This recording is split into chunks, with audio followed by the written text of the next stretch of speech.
allowed the two children to have the budget every year. It's okay. Off your mind. It's okay. Off your mind. Like me. Chai! Now wow, people wey suppose talk through to power don't off mic. And if we talk, now 500,000 they go summer us, call them hate speech. But fear not, my ego don't come.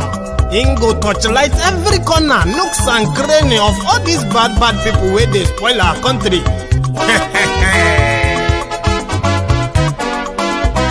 So my people make we laugh, oh yo yo. My ego don't come, oh yo yo. My people make we shout, oh yo yo. My ego don't come, oh yo yo. My ego don't come, man of the masses, oh yo yo. My ego don't come, oh yo yo. My ego diary politico, oh yo yo.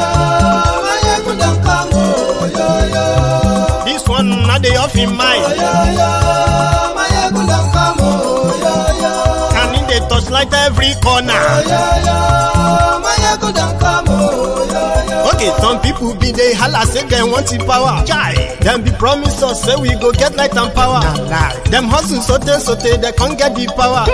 But now they know they do anything with the power. Sure. Every day, dollar just they get the higher power over Naira. See them talk say make we off mind, but thank God say my ego don't come. So my people make you laugh, oh yo yo.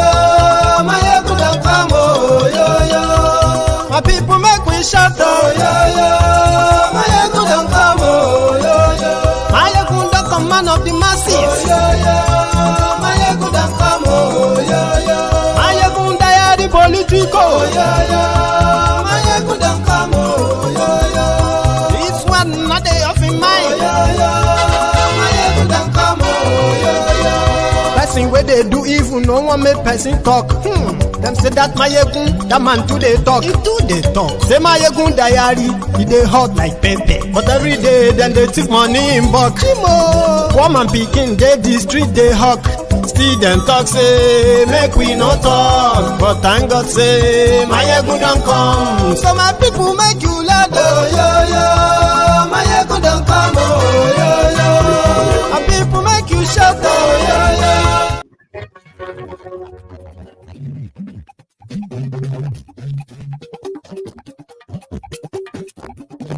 Ayégun làwọn mọ̀.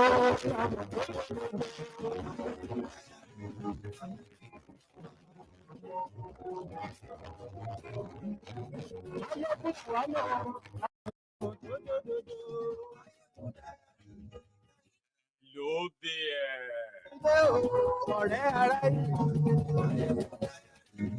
yìí. Lórí Facebook, lórí YouTube.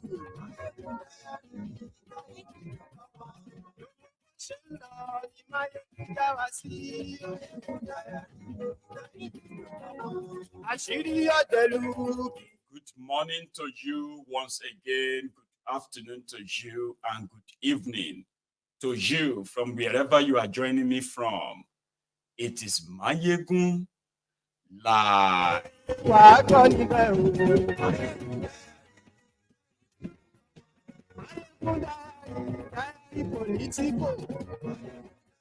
Know that the background sound can be a little bit annoying when it keeps going high, low, or help me manage them, at least for now. Take that moment to read the caption of this broadcast, the description, all right? Share it. Invite your friends, invite your not so friendly friends, and tell them that Mayegun is live. Mayegun today. Ani esuraki.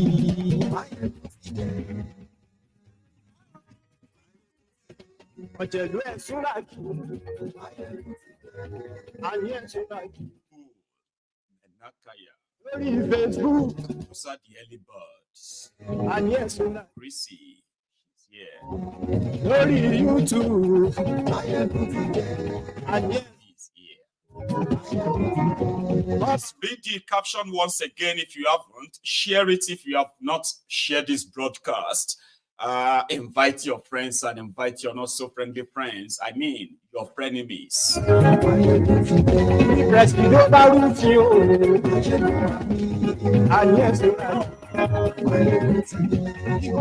Nigerians would have to pay more for darkness, but the con artists, the con men said, no, it's only for band A, Abina A band. All of you enjoying 20 hours electricity are the only people affected. Is that true?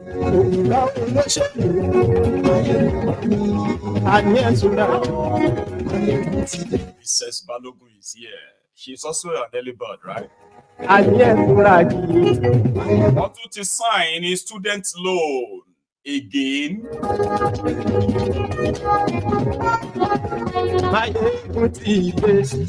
Now, you won't have to worry about the background sound anymore. So let's get to it. Good morning to you once again. Good afternoon to you, and good evening to you from wherever you are joining me from. It is Mayegun Live. Yeah, and thank you so much for joining me, and thanks also for sharing this. All right, the news out there, we can call it breaking news. Okay, the first one is sweet sour one, right? And that is the Nigerian electricity sort of board. They have come out today to inform the electricity consumers, Nigerians, that the consumption or the affordability of power in Nigeria by the government. In fact, let me say it the way they said it, okay? So what they actually said is that Nigeria government can no longer put the subsidy on electricity. They're practically saying, listen, if the price of electricity continues at 66 naira per kilowatt, it will continue to put pressure on the public finances. That means it's going to put pressure on government finances. So because of this, the price has to go up by 300%. A lot of you are trying to figure out, what does this even mean? Well, to those of you who have been living in APC, Egbekegbes Nigeria, whether you are the type that lives in denial, you live in denial, or you are the type that is living with their usual coping mechanism, somehow, this is that time that whatever you have told yourself as achievement of these rogues on every stage, at every stage in Nigeria, this is the time you have to be honest with yourself, okay?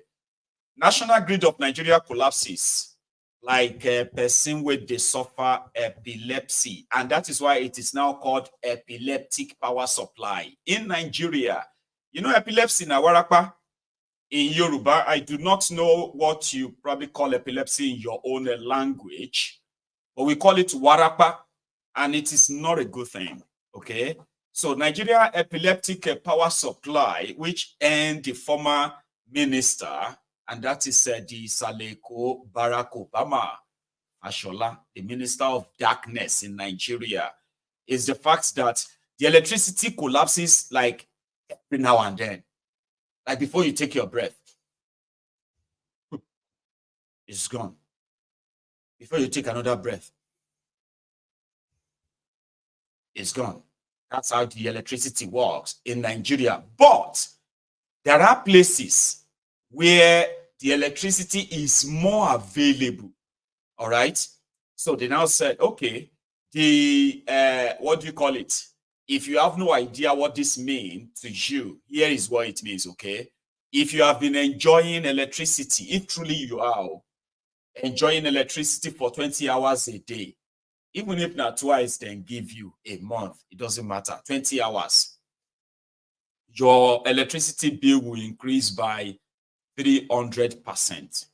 Let's assume that in your entire, maybe your flat, what you are paying, what you used to pay is 50,000 naira. Somebody did the math, okay? They said if you are paying 50,000 naira, with this change now, your new bill will begin from maybe 190 or 187,000 naira. So then you can figure it out. You know what you pay, right? As electricity bill, you know how many hours they give you, okay? Even when they give you 0 hours, it's 0 hour electricity, people still have to pay. They still bring their bills. I mean, under Bukwari, I remember when they used to campaign that there will no longer be estimated billing. Then Tinubu came and he said there will no longer be estimated billing, which means they will give them meters. So the meter can actually read what people use, right? But corruption in Nigeria has made that impossible. Okay, like it is impossible for the electricity, distribution companies in Nigeria to give meters to their customers, so that even if they give you 24 hours electricity only once in a month, you pay for 24 hours. Abi, how many kilowatts is that in a day? Whatever, right? But in Nigeria, it simply means that just do the calculation yourself and brace yourself up for whatever it is going to take out of your family income or your personal income. You need to factor it in, like you factored other things in when the subsidy is gone. Was raining, right? So also, Tinubu's government signed again. They have signed the student loan bill to law, but they call it amended bill. So it simply means that Tinubu call, he has he listened to all of your complaints. I mean, that's what amended should mean, Abi. Because before now, if you want to access the student loan as proposed by Kolu and Bajabi Amole, the scam called student loan, all right? They made it more like it is easier to become Nigeria president. Like, now you could be dubious, you don't, like Tinubu now, okay? So it's easier to become Nigeria president than for you to actually access the student loan. For some of you who remember that, so you will think, okay, maybe they've made some adjustment. Nah, they didn't. But what they have managed to do to further hoodwink their usual, what do you call them again? Their usual mugus. That would always say, let's just give them, let's see what they will do and all of that. But they will read it in black and white. That how practicable is this? Where they followed up their current one with supposedly like amended. Okay. I have questions and I'll keep pointing them out. And you possibly could see more out of this. Okay. So according to the new one, the Nation newspaper, Tinubu's newspapers, pointed out what he called 12 important, I think they have a title for it. They call it 12 things that you should know about student loan scheme. But they removed or omitted the most important part, and I will tell you. However, here are the 12 points you have to know about the student loan to those of you who want to apply. Okay. So they said that Nigeria student loan is interest-free. That has always been there. Okay. So they didn't change anything in that. Second one, they said the sum is static with a range of repayment options that are tied to a borrower's income. So what that means is that the money you borrow for your student loan, okay, there will be no interest on it, all right? And also, it will be tied, what they will be taking from you when you finally get a job. Okay, let me continue. I'll come back to that. So they said the beneficiaries will get a 2-year grace period after completing the 1-year National Youth Service before they are expected to commence repayment of the loan. That's very straightforward, Abi. They will give you 2 years after graduation okay, before you will start payment of the loan. No, sorry, yeah, 2 years after, hang on, no. Yeah, grace period after completing your NYSC, all right? After graduation, then 1 year, then 2. So that's like 3 years after graduation before you begin to pay the money back. Number 4, so the beneficiary begins repayment only when he or she has started earning income. This is not about you finding a job. You may start a business after. Sure, you get. The moment you begin to earn any income, whatever you are doing, any income, you would have to start paying the loan. All these ones are still like, okay, yeah, that's not bad. Okay.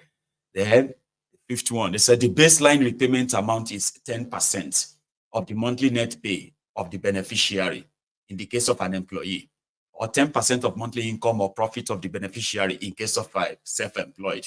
Straightforward too, Abi.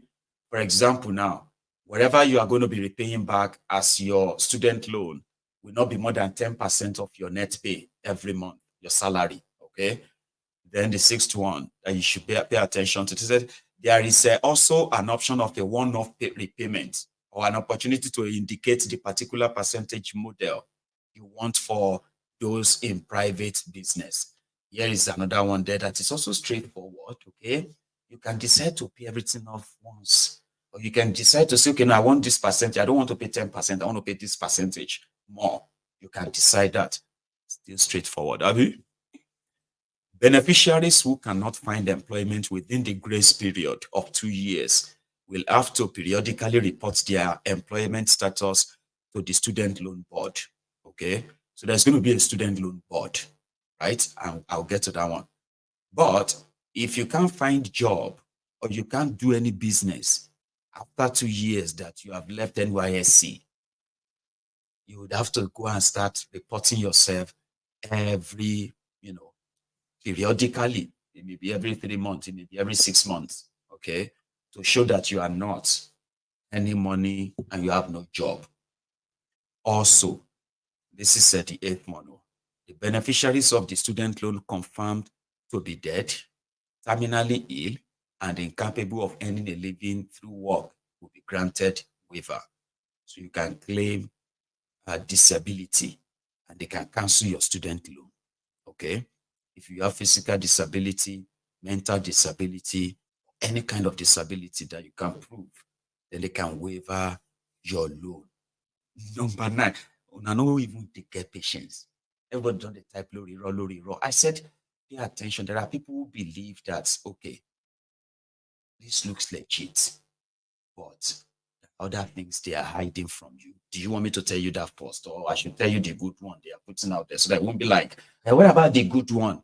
What about the good part of the? I said, that's why I'm starting with the good one, which is public, and the one they are hiding, which is not public or intentionally not made highlight. Okay, so here said the sources of funding. Here is the most critical part of the fraud, of the scam, that it's already pretty much like obvious before it even goes anywhere. And here is where Tinubu and his gang will say, he wanted to give you student loan, but now some people no make them work. Here is that one, right? I'll read them out. They said the sources of funding as dictated by act, by the act include 1% of all profits accruing to the federal government from oil and minerals, 1% taxes, levies, and duties accruing to the federal government from the Federal Inland Revenue, FIRS, Nigeria Immigration Service, the Nigerian Customs Service, the education bonds, and education endowment fund schemas. Now you see all these things where they put together. That is the Monica.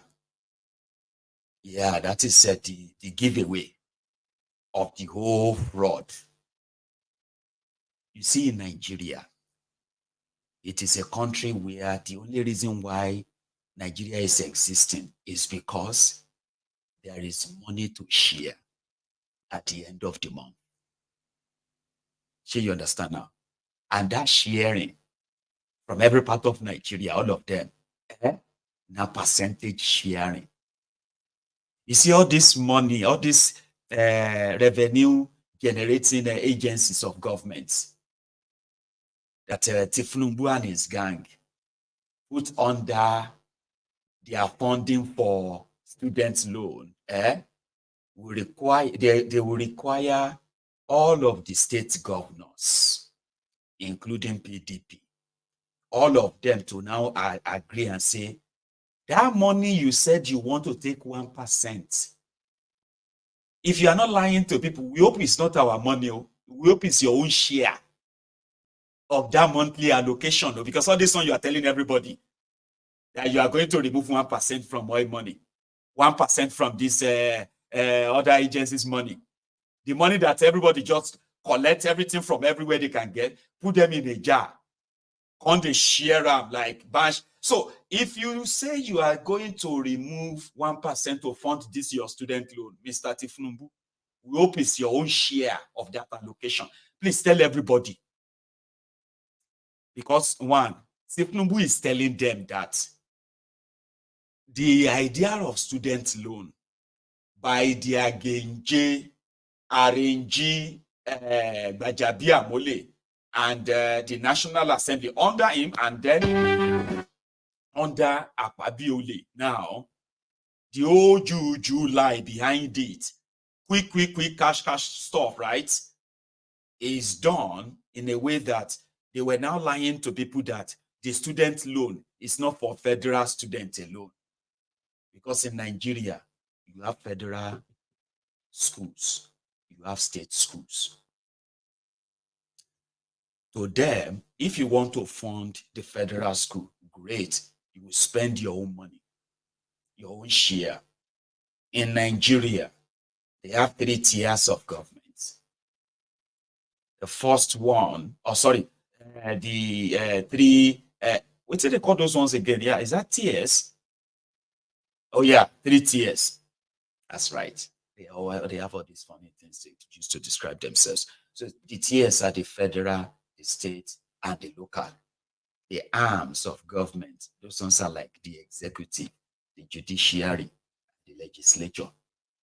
Now, I haven't forgotten my government overview. Anyway, so in that tier of arrangement, that is why Nigeria is a place where they rob Peter to pay Paul, and it is through allocation.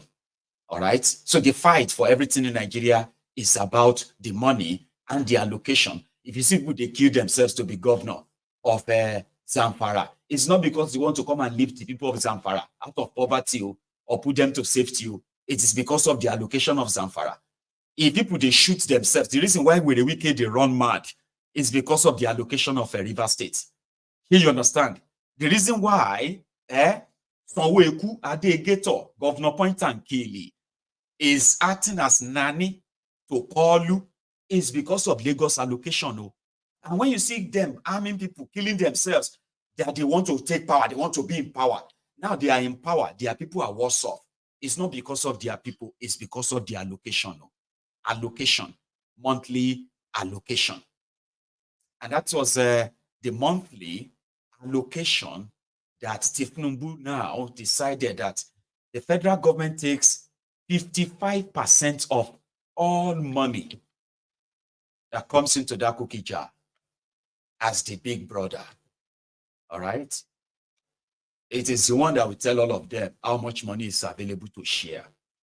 If the big brother says, now only 2 trillion a day, now only 1 trillion a day to share, they can murmur, they can complain, they just have to come around and come and take their 45%.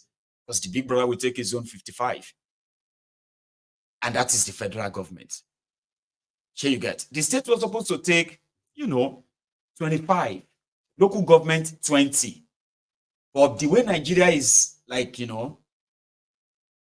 local government money, the state money, everything ended up in the piggy bank of the state governor. He is now the one that will now kind of share the wealth among themselves, those in charge of that money.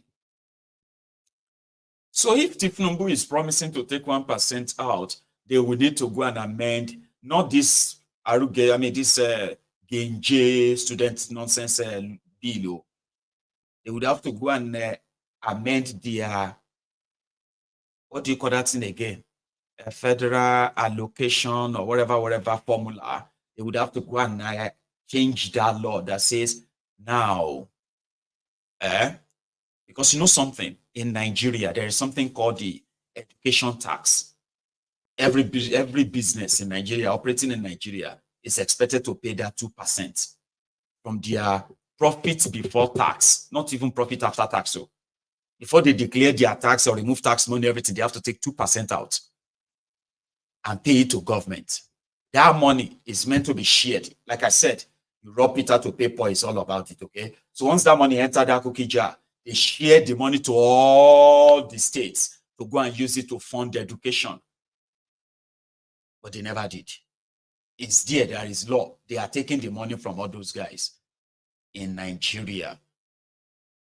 So that one is not a money that somebody can say, well, like, if you want to create another fund that you want to tax that way, all right, you will not touch the money from oils, the money from taxes.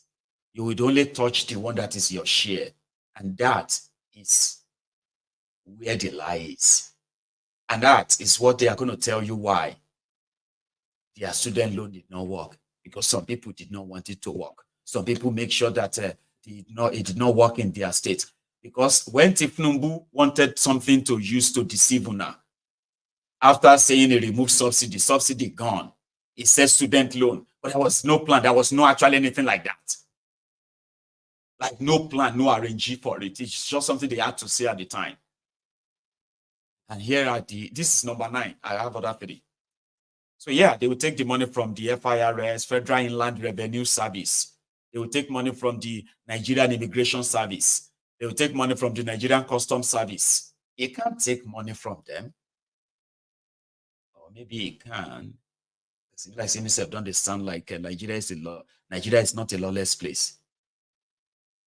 Okay, maybe you can. But if he can, is he going to take it for you?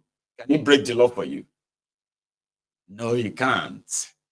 But here is another one. They said, that the fund is to be domiciled in the central bank and managed by 11 persons. Special committee, 11-person special committee chaired by the central bank governor. The law stipulates in section 5 of this dialogue. This is one way we call you the sign.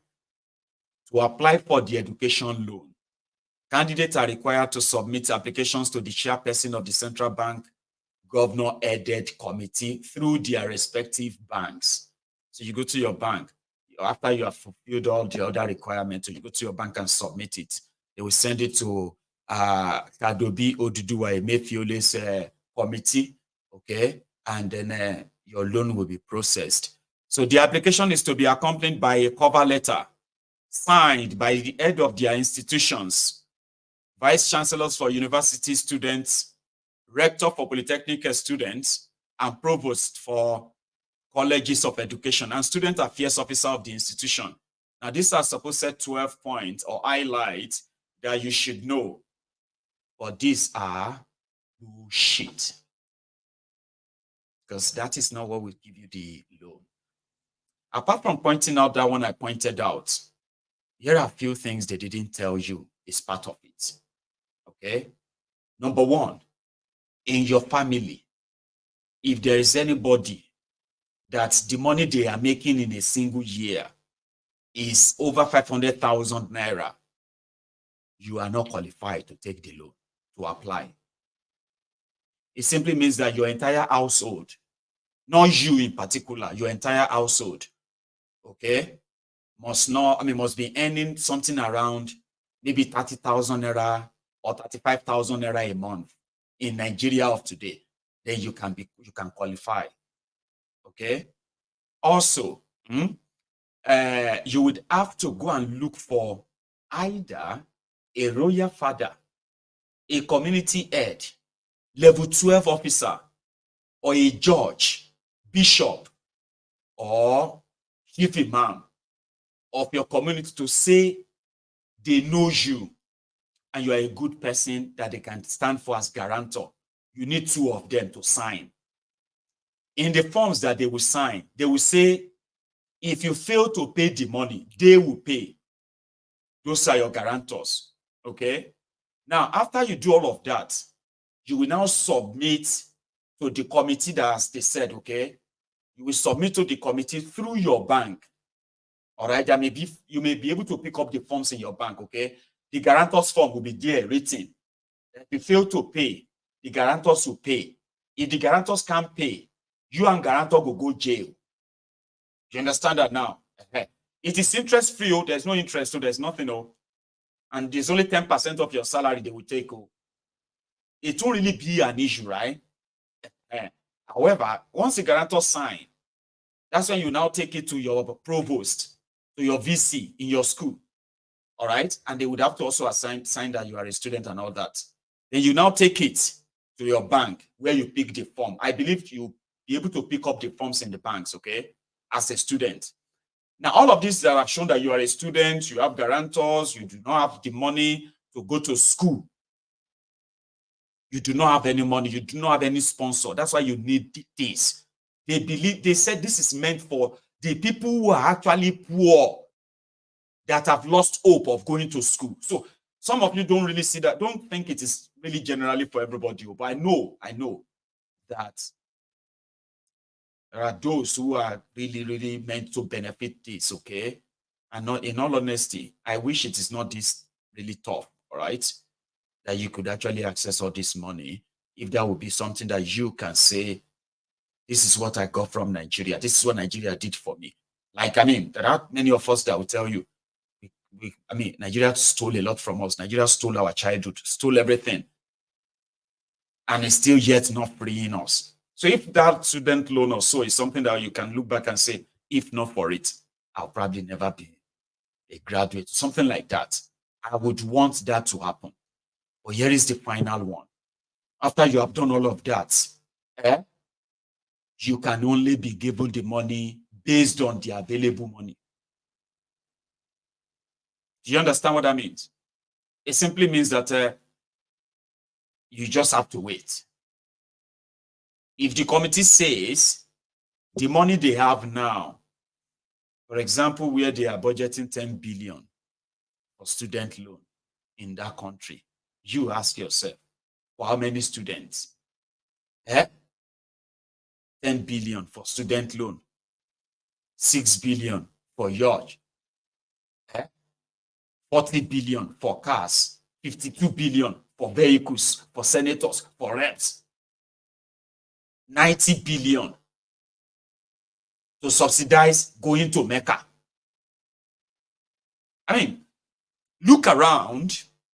It's pretty much what it's still going to be, but they are going to make you believe that the money will come. But from where? So it simply means that if the money is not available, all this wahala, you have to wait.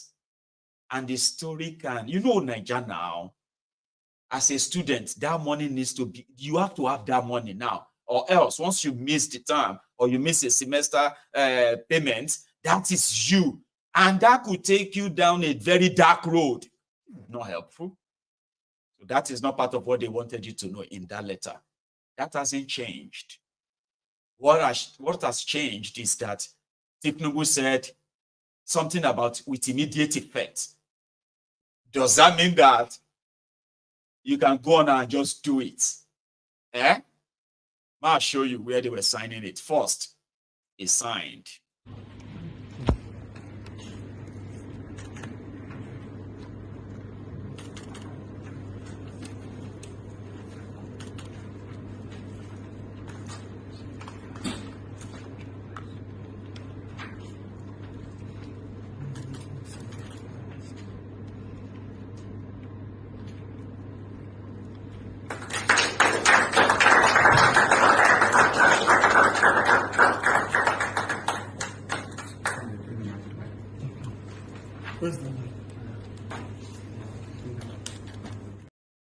That is the second time he is signing the same bogus nonsense.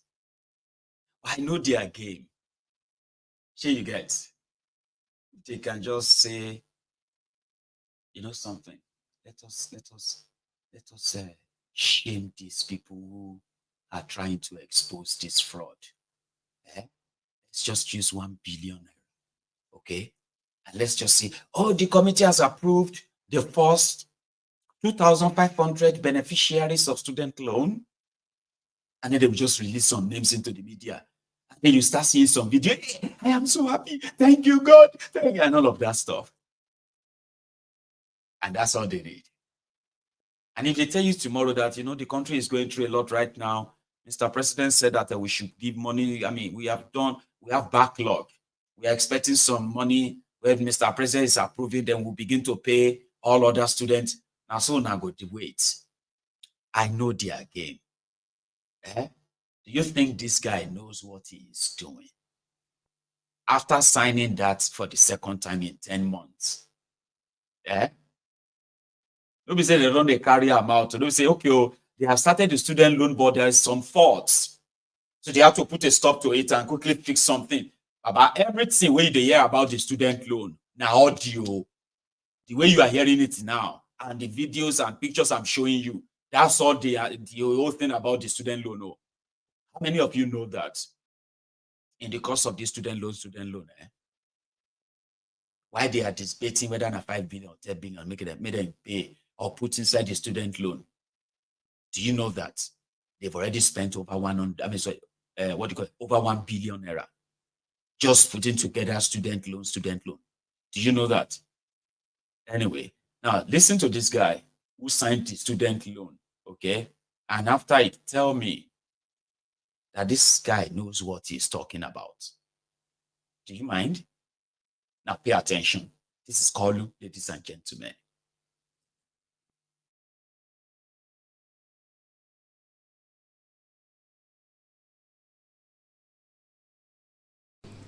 We have just signed a bill proclaiming the student loan effectively.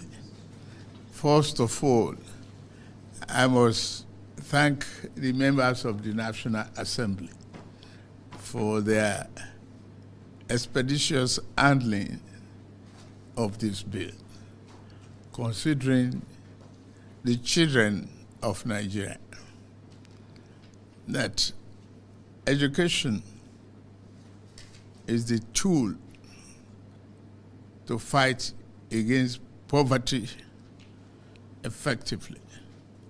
We are determined to ensure education is given the proper attention necessary for the country, including skill development programs. This is to ensure that no one, no matter how poor their background is excluded from quality education and opportunity to build their future. We are here because we are all educated and we are helped. In the past, you've seen a lot of our children drop out of colleges and given up the opportunity. That is no more. The standard and the control is there for you to apply, no matter who you are, as long as you are a Nigerian citizen.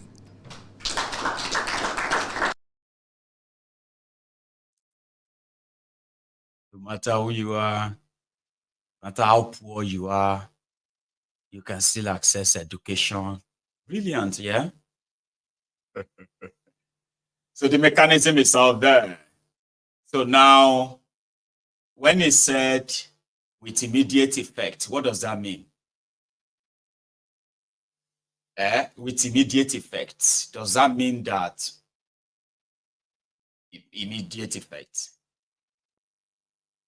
Well, there is no immediate effect. There is nothing to actually help you. Like, oh, let us go to the website of the Ministry of Education And let us go and see the portals for the student loan. All right. Well, let's go on this or that. You know, you won't find anything there because there is nothing there telling you about student loan. Nothing. But the president said, the president said, with immediate effect. So what does with immediate effect mean? If it is not a con job. And somebody said that, why are people laughing? Well, a lot of people laugh because, you know, the situation has gone beyond even crying. Like, what would even crying or laughing change in a situation that is beyond remedy, beyond redeemable, irredeemable situation?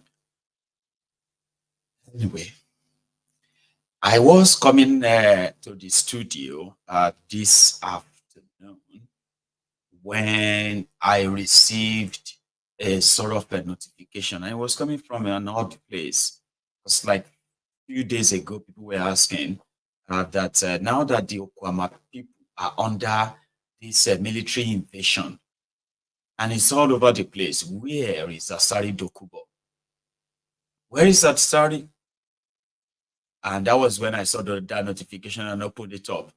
Waiting, I saw, I was like, something is definitely actually really going wrong now. Asari is Ijo today. Tomorrow, Asari is Igbo. And the day after that, Asari is Kalabari. And the day after that, Asari is Igbo again. Then afterward, it's going to be a Biafran. And day after that, like every day, like that chameleon. Until I saw this, I was like, okay, wait, is he trying to tell us now that the Nigerian military, somehow, what they are doing in Okwama, in Delta, and in Bayelsa, the civilians who have now fallen victims of the military bullet, and the military preventing the access to those areas, is it kind of the time for Asari Doku Dump to become Igbo? I don't know. But he was telling some history today, and he was so passionate about it that everywhere people were like, Asari is Igbo now, Asari is Igbo. What's going on? Take a listen. I am Edi Abali today. Edi Abali is an Igbo man. He's from Obom in Abang. He's from Obom in Abang. From there, his family went to Bosi in Anambra State before they came to New Calabar. He's an Igbo man. I am Edi Abali. So when somebody says Igbo, no, I am, yes. The name I answered today, the stool on which I sit today, which was created as one of the first working houses to be created, in fact, among the first 5 to be created in Calabar land.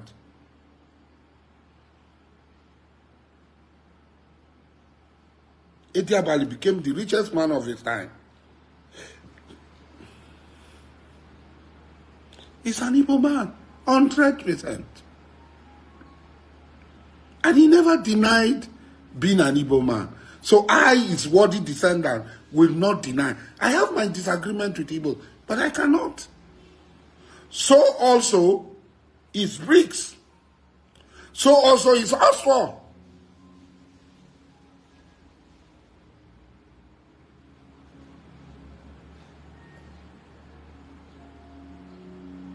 Young bricks, asphalt. Edi Abali. My father, Wananako. These are all Igbo men. Uzoma, Elebike, Elebuke, Odikadibia, David Wells, Elebuke Wells. These are all Igbos. Let nobody come and be denying that, hey, we are not Igbos, we are not this, we are not that. It's a lie. These people are Igbos. So, like I said, I am historical correction officer. We have to tell our children our history, true, and leave this falsehood. Tell our history. We should not be ashamed of who we are. We should not be ashamed of who we are. It's not because somebody is making claim we are going to deny because a man is making claim. Whether people make claim or not, that's their bloody business. That will not stop us from saying that this is what we are, who we are. And we stand up to who we are. We keep record of who we are. We tell the world who we are. We stand so that from that we can draw our strength. We can become who we really are. Tiagasa, the Tiagasa, he fell, he fainted, he passed out. He passed out. How many times would they tell you before you know that Nigeria is not for you? Ah! Now they never leave you. They have left you behind. Nuisance lele. Nuisance lele. Alhaji Asari, we know the history. I'm not trying to join this your conversation of people trying to say you are Igbo or you are not Igbo. We are this or that. But some of us know the history before 1966. And we know the history from 1966. And we also know why. The today's where they call the Niger Delta of Nigeria, why it was politically created, cause confusion, live in denial, change your names, fake your history, forge this, forge that to make sure that anything that we associate it with Igbo, any of your root linked to the Igbo is going to be considered that you will be a target. And we know why. And we also know now today what has caused this identity crisis in Nigeria. It hasn't helped anyone. Identity crisis. We are rivers. We are not Igbo. We are Niger Delta. We are Ijo. Everybody knows who they are. And somehow, there's a reason why the proximity, the closeness used to be a strength. It used to be the strength of the East. Until after 1966. And why they have done so much to have created generations of identityless Nigerians. And there are many everywhere.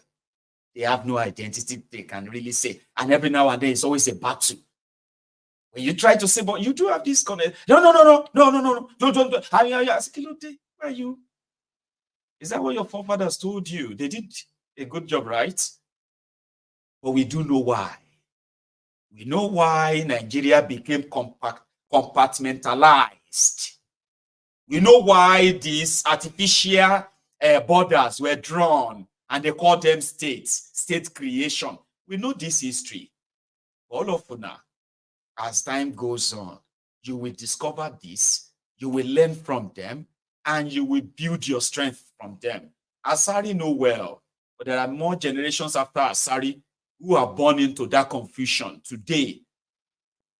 Into that confusion. I'm not joining you to say you be Igbo, you know be Igbo. I'm just saying that a lot of you did so much.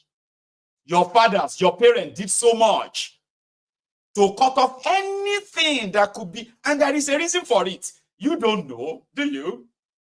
You're not changing your names to all these names that some of you cannot even like really give historical backing of where they came from. Again, I'm not taking a dig at you. I'm just saying that, listen, whoever you say you are is who you are. I'm a Yoruba man from Ijebu land. So, sure you get. And I do not have any identity crisis. So Asari is suffering from one. And those who have ensured that the politically arranged demarcation and all these fake false lines, the beneficiaries from all these places are comfortable with them. and whatever will make you know the truth. Because if you know the truth, you're going to hate on them, like seriously. So it's better you don't know the truth, and they continue to plant the doubts until they are no more. A lot of people find out later, and they're really going to be so disappointed. Yeah. Let's go to that part where they have just told us now that the Nigerian, what do you call it? The Nigerian indebtedness, the BC, 100 years of loan repayment, generations, like, you don't understand, eh? See, if I live for another maybe 40 years, it's actually like, grace. 40 years, I'll be 80 years old, but I'll be 80 years in 40 years' time. That's the most I'll probably have. Anything after that is like extra. I'll become a burden for the people who are supposed to have their lives and get busy with their lives. So they would have to keep caring for me, because at that age, man, it says something. Which means these guys took loan that they won't pay back until 2099. About year Kilawayi, this is the year 2024.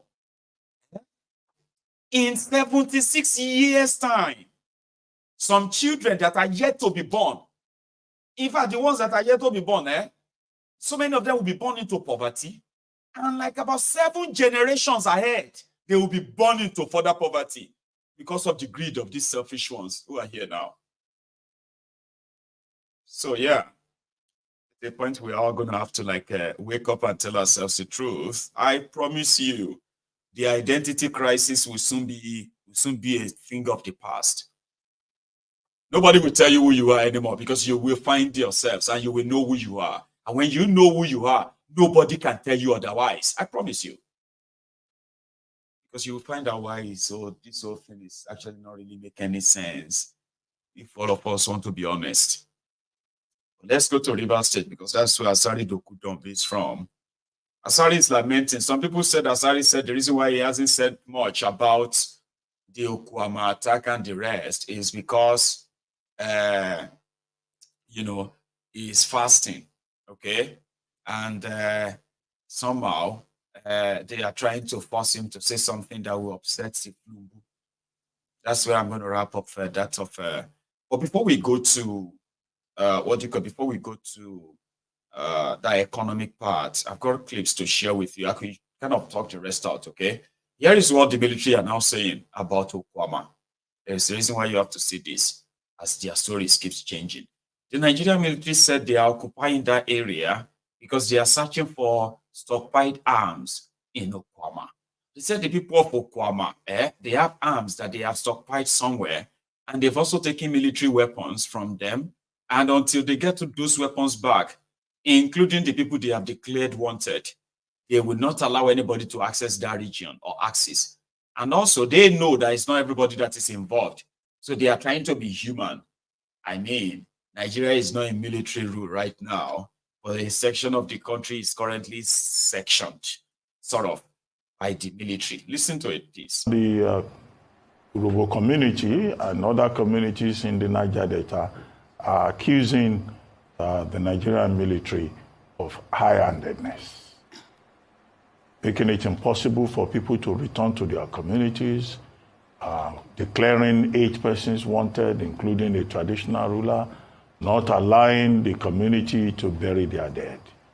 That's on one side. On the other side is the legal question that has been raised, namely that the military, in investigating and handling the matter, is overreaching itself, because both the Constitution and the Armed Forces Act, do not give the military the powers to arrest civilians, that is, to investigate, to prosecute, and that is the function of the police.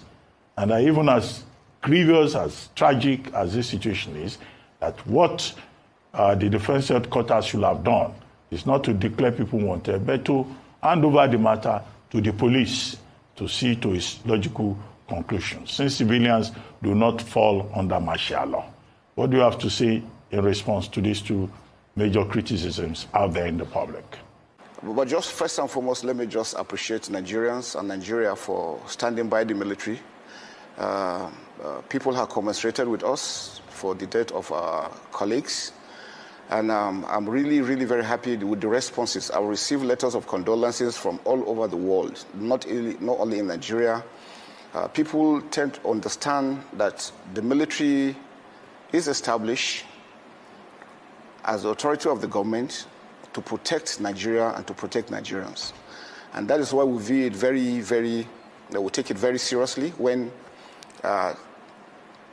criminals take laws into their hand against members of the armed forces or any security agency or any citizen of the country. The issue of the Owama issue, the attack was premeditated just because there are a group of criminals, cultists, militants, that because they make a lot of money from crude oil theft, believe they are above board. And they did this deliberately just because the commanding officer and his team were ensuring that any acts of pipeline vandalization, crude oil theft, illegal refineries were completely eradicated from that region. So that's part of the issues that came up. And you can see the Lieutenant Colonel himself is a very, very gallant, was a gallant officer. He was a commanding officer. Had the privilege of being his theater commander in the Northeast. He did extremely very well in the Northeast. We brought him here to stabilize the North Central. He did. He went to the Northwest. He equally did the same. So for him to be killed, just like a chicken, beheaded, disemboweled, I mean, that is unacceptable. And we're happy that the Commander-in-Chief has given us a mandate to recover the arms to arrest the perpetrators. Now, I know a lot of comments have been made by different kinds of people, some from lack of understanding. When you have a joint task force involves members of the armed forces, that's the Army, Navy, Air Force. We have the police, the DSS, the NIA, every other security agency are part of it. So when we have arrests, we have joint investigation team. So it is not like the army is taking laws into their hands. And, you know, I've had comments about what were they doing and all this. And once we are deployed on operation, we have the right and the mandate to arrest all acts of criminality within that area. So they were there deployed legally. They were doing a legal operation. And it was because the commanding officer felt the threat was not that high. That was why he went there and felt he could discuss with the individual. He did not go armed. That gallant officer, if he had gone armed, he will erase everybody in that place. But he felt these were people he knew, these are Nigerians that he could talk to. And when he stepped up to talk to them with his team, they were rounded up and all shot. And not only shot, their body parts were cut, their hearts and private parts were removed. And I think that is one thing that all Nigerians should stand against. I've heard the Robo leaders talking. Yes, I have very serious respect for elders. But also like elders, also speak from position of strength. They cannot say they do not know what was going on there. I'm sure you are aware that since they decapitated the bodies of those guys, there's a lot of human sacrifice that is ongoing within those general areas. And it was just part of them showing, you know, a way of saying that they have strength. And that's why they were able to cut the heads, cut the hands, disembowel them, remove the hearts, and these other things. I don't know what was that for. What was the intent? But whatever the intent is, we remain focused, we remain committed. If you notice, again, our operation was highly regulated. I mean, ideally before now, it would have been a situation where we would have gone and flattened all the communities within the area. But it was measured because we felt not everybody was involved. But we know that a lot of people knew what was going on and kept quiet. And so that makes them complicit. But like I said, it was a major operation, it was a major response. We are conducting cordon and search operations to thoroughly search for our weapons and to arrest those that carried out this dastardly act. I'm happy with the traditional ruler that that submitted himself, which is the best thing. I wish all those other ones that were in the pictures will also equally do the same. We are not animals, we are not barbaric, that will just go around killing people. If they had not touched our armed forces, nobody would have been there. We have lived peacefully with them, we have encouraged them, we conduct civil-military relationship. If you go to most of the communities, we provide amenities for them, just to show them that we are not an occupational army, we are the Nigerian armed forces, and we are here for Nigeria to ensure that Nigeria is peaceful. So Nuisance lele. Nuisance lele. Did you hear that from that Olori Buku, Kaki wearing weary, a service chief in Nigeria? He kept repeating the word like they butcher them, they disempower them, they kill them, they did this, oh, we are good to them, or the officer went there unarmed, but we are there looking for the arms collected from our officers they killed. So if the officers went to a place unarmed, but you are there, okay, it's actually meant to be the police doing the investigation. Okay, the police was supposed to be the one to say, oh, military officers were killed, and we are now investigating those we believe could be involved, and we have this suspect and all that. But in order to breach that, okay, he kept saying, they kill our officers, they dismember them. This officer is a gallant officer. If he had went there armed, he would have leveled the whole place. But he did not go there armed. He went there to go and have a conversation with bunkering, people who are doing bunkering, and they killed him. They cut off his head. They removed his heart. They cut off their body. He kept repeating that so that, everybody listening will just be like, oh, that's true. Oh, they cut off their body. Oh, they are cultists. There are some cultists there. There are some this there. There are that there. All of this from the same military officers. Okay? Who told us, who did not tell us that they have slaughtered over 100 people in Okwama before they even make the announcement that their military officers were killed. Okay? Until today, when he was asked there, how come the people you have killed? He never mentioned that. Oh. The people you killed, the community have not been able to access the place to bury their loved ones. He just kept saying they killed our people. We have been nice to them. If you go to some of the communities, we provided this for them and that. That is the shit hole. And that is just so you know that apart from those who are trying to do the media runs for them, who are trying to do some, what do you call that one? Who are trying to do some image laundering for them, right? They would not want you to actually see the genocide that this criminal military or army have carried out in that part. But they have slaughtered over 200 people, over 200. To the point that they were dumping people's body in water. And communities that are next to those areas where they are killing people, they are absconding, they are living. The person where they tell you saying a gallant soldier, they said he went to the North Central. He settled the place. He went to the Northeast. He settled the place. He went to the Northwest. He settled the place. Now the gallant soldier will settle the place. Now the place where they kidnap school children, where they are killing and massacring and they're ransacking villages. Now the same place this Olori Buku Kaki wearing green Kaki wearing weary, a military chief in Nigeria. Person where they tell you the gallant soldier will go somewhere where no carry weapon. But they continue to lie. You've seen them lie a lot. And it's because they can get away with that. It's unfortunate, all right? I just hope you know. And everybody who tries to actually expose them is considered supporting those they call their enemies. And these are the criminals. Nigerian Army, now they do bunkering.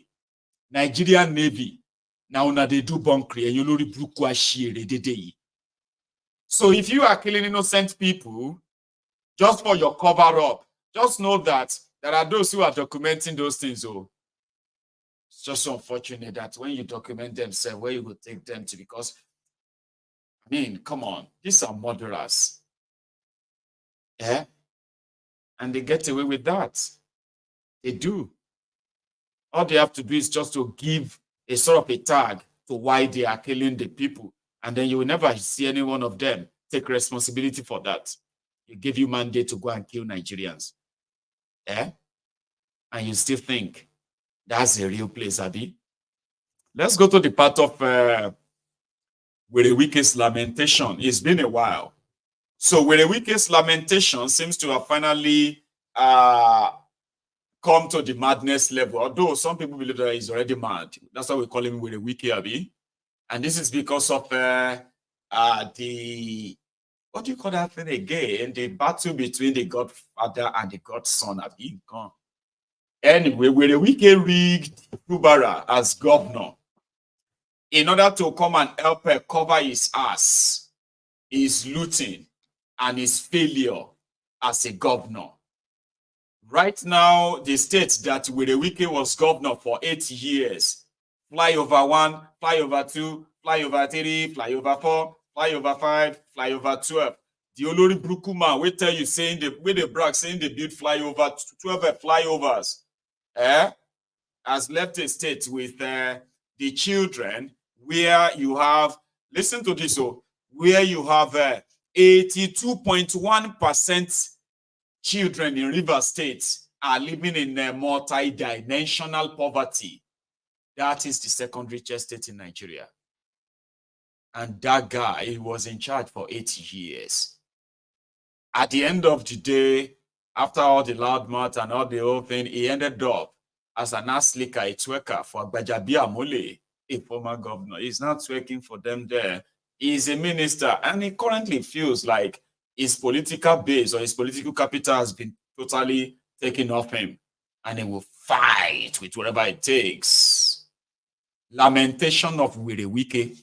If this is your first time of being part of that, sorry, you are likely going to have a man on your screen that, no, I'll have you. So anyway, Fubara himself kind of came out of his shell today when he said, if Werewike the thing saying they mad because of saying they follow or trying to be to follow the agreement he made with Tinubu, then he's yet to actually see a real shock.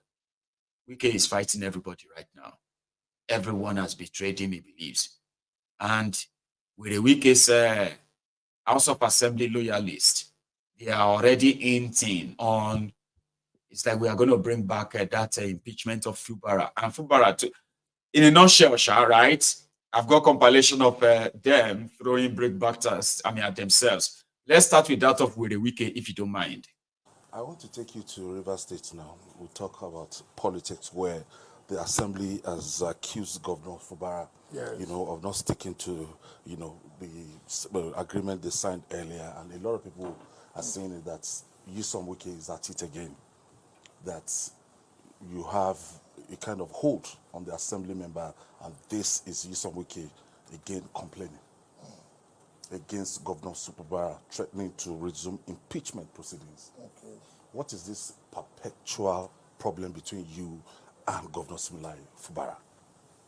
Just like I know when your life is I have decided not to bother myself in politics, rather concentrate on the assignment given to me by Mr. President.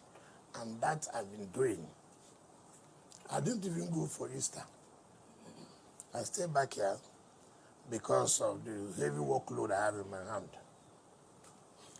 But now you have asked me, why do people believe I have a hold on the assembly people? Because they were your boys. They are my boys. Who is not my boy that's elected? The governor too is your boy. My boy. But I don't have a hold on him. Yes. I have a hold on the assembly people. The problem people don't understand is that I was reading the other day. I saw a political conference made by transitional politicians, political vampires, political buccaneers. Not elder statesmen. What makes them elder statesmen? Do you know who's called an elder statesman? An elder statesman is a man who must have integrity. Who must not be here today, here tomorrow. But I thought that's politics. No, that's not politics. That's lack of integrity.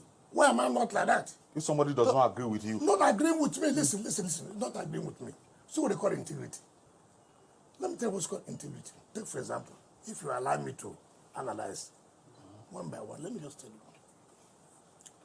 In 2007, when Amechi came on board, after the Supreme Court judgment in October 25th or 26th, 2007, Uche Secondus, Abia Sekibo, Osnopra, Lee Meba, Salas Nomea, we threw him out that 26th, we threw out Celestin Omea. And Supreme Court, of course, said he was never a governor in the eyes of the law. After that judgment, in fact, that time, Secondus was the state chairman of PDP Rivers. After that judgment, he came to us, Hilton, and cried that he's the only son of the mother. That look, we should not allow him go that way. When Celestin lost Supreme Court, it's okay. But you are the chairman of PDP. We went. Celestin has sworn in council chairman. Now, we went to court. This was Secondus, who was the state chairman when Omeha was made the candidate and temporary governor. Then, you know what he did? He came to court to testify that those council chairmen, he did not submit their name to RISEC.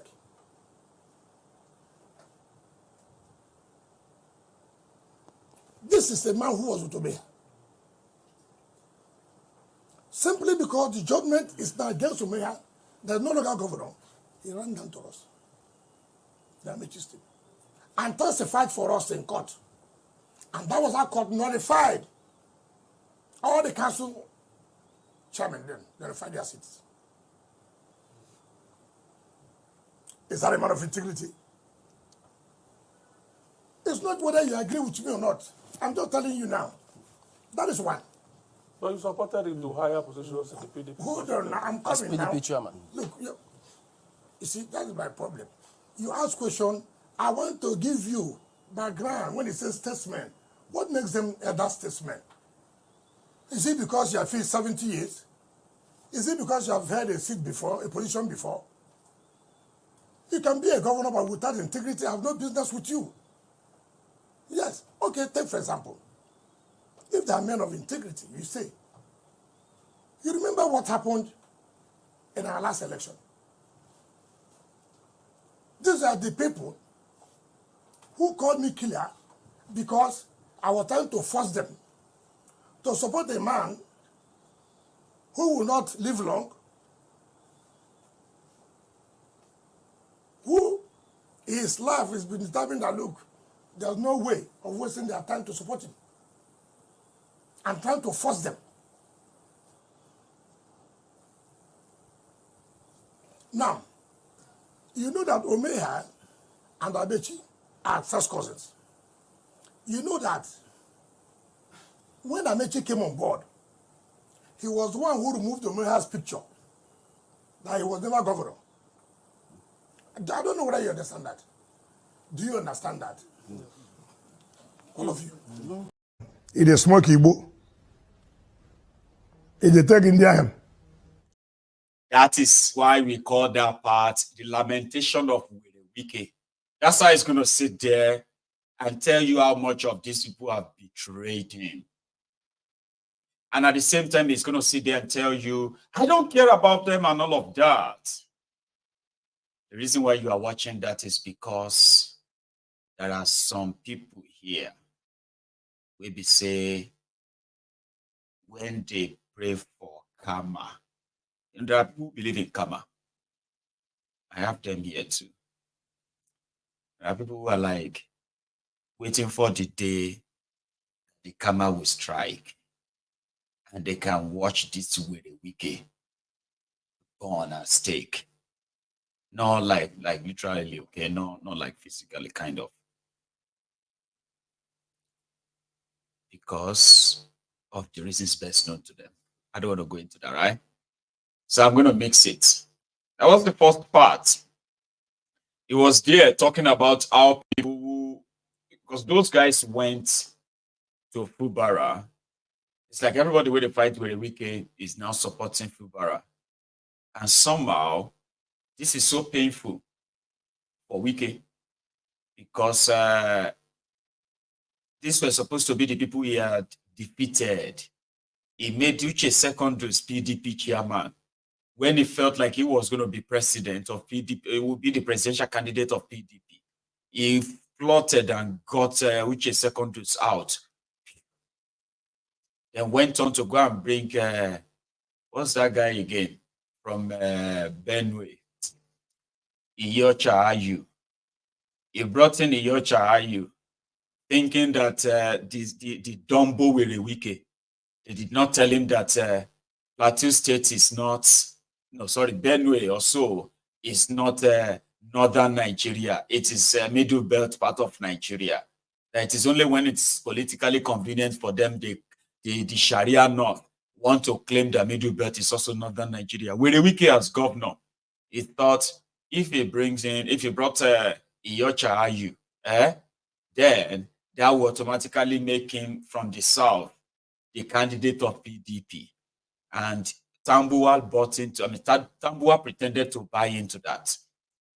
And that got Tambuwal some money. Because Tambuwal alone, despite the fact that now all of them they collect, now both of them they collect allocation from Abuja, Werewike alone passed over 100 billion naira River State money to bail out Sokoto State on a 3 consecutive years. 3 years that Werewike would have to ferry money from River State to Sokoto, and Tambuwal could be able to actually really act as a state governor to pay salary or not, or to pay contractors or not. Sure, you get for 3 years. That is what broke Werewike when they now played him the politics that Atiku became the candidate of PDP, and Wike would not have any of that. He saw betrayal naked, and he was too deep into it. It's already that is why you see this guy Fubara, that is now giving Werewike this hypertensive interview every now and then. Fubara was the accountant general for River State under Werewike. So as Werewike was stealing money, diverting here and there, accountant general will be helping to doctor the book.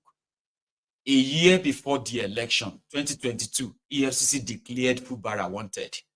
This current governor of River State, he was declared wanted. Fubara no fit go anywhere, go campaign. Without Werewike guiding him, without the police and everything protecting him from being arrested. That's the candidate. Werewike ensured that so that his ass will be covered. Fubara, the supposed next governor of River State, he couldn't go anywhere. He started living inside the government house to avoid being arrested by the EFCC. For what? For over 450 billion naira River State money that couldn't be accounted for. This were Werewike and Fubara. They were like this. And according to him, he said Fubara was very quiet and loyal. Why is Fubara loyal? He was handling the money for him. So why won't he be loyal? So Werewike thought he could trust him more. And then he made sure that in PDP River State, now only one ticket then sell. One single ticket for governor. And also, all of the House of Assembly seat from River State for PDP tickets, they printed only just one ticket for one seat inside PDP. Nobody. Those who tried to run against Werewike's list of candidates, Werewike had them arrested. They only released them after the primary elections. What am I even saying? There is a particular one. They arrested him when he went to go and he defied Werewike he went on to pick up a House of Assembly form. The day he went and he wanted to go and submit it, the day he wanted to submit the form as his own, as an aspirant, okay, interest form, the day he wanted to submit it was the day he was arrested. And they locked him up. They did not release this guy since 2022. They didn't release him until after the entire election in 2023. And this wasn't just a guy. The guy happened to be an House of Assembly member in Rivers State. So this was how Wike plotted, believing that he was covering his ass. He was, he was a smart man. Anybody who defied him, they will be burnt or their career will be over. Now, for all of that right now, that's why we call it the lamentation of Wike. It's annoying, it's boring. But if you know the story, some people will say his tears are a little bit salty and warm, and they don't mind. Do you? Even 10%. We flog them mercilessly. Now the same people, as told them, look, our elder, Chief Fede Alabraba, our former chairman, Ambassador Desmond Akawu, and the governor himself, they went to Osudopara's house. Please, the governor has emerged as a candidate. Support him. You know what he said? He cannot serve master and serve boy. He cannot do it. Today, you are not only serving boy, you are waiting for him on the road now. Is that integrity? I mean, what is people? If you have children, they won't say, "Daddy, what kind of life is this? You mean this can happen just now?" And then that's what you call politics. The same people now who said this governor was a neophyte, not just my boy, was a neophyte. How can they bring themselves down to go and support him? They wrote a petition. When this governor was to go and collect his certificate in PDP, so they carried the rumor to argue the then chairman that the governor is being looked for by EFCC. And so they say he was not coming to PDP Secretariat National. But they were surprised the governor came and picked his... Well, I know their antics. They wrote to the EFCC. And before they knew, there was a judgment against EFCC. Because I know how they behave. They did that to Amechi. When they gave Amechi ticket, Senator Lee Neighbor came out and I owned up that yes, they were the ones who wrote petition to EFCC when Nehru Badi was there. But do you know what happened? When Amechi became governor, the same Lee was one who came to us and said, look, he was sorry for this and this and that, just to be relevant. Now these same people now could come out on television telling Nigerians to support the Renewed Hope agenda. It's not the Renewed Hope agenda that you were killing me. So you now know I saw early than you.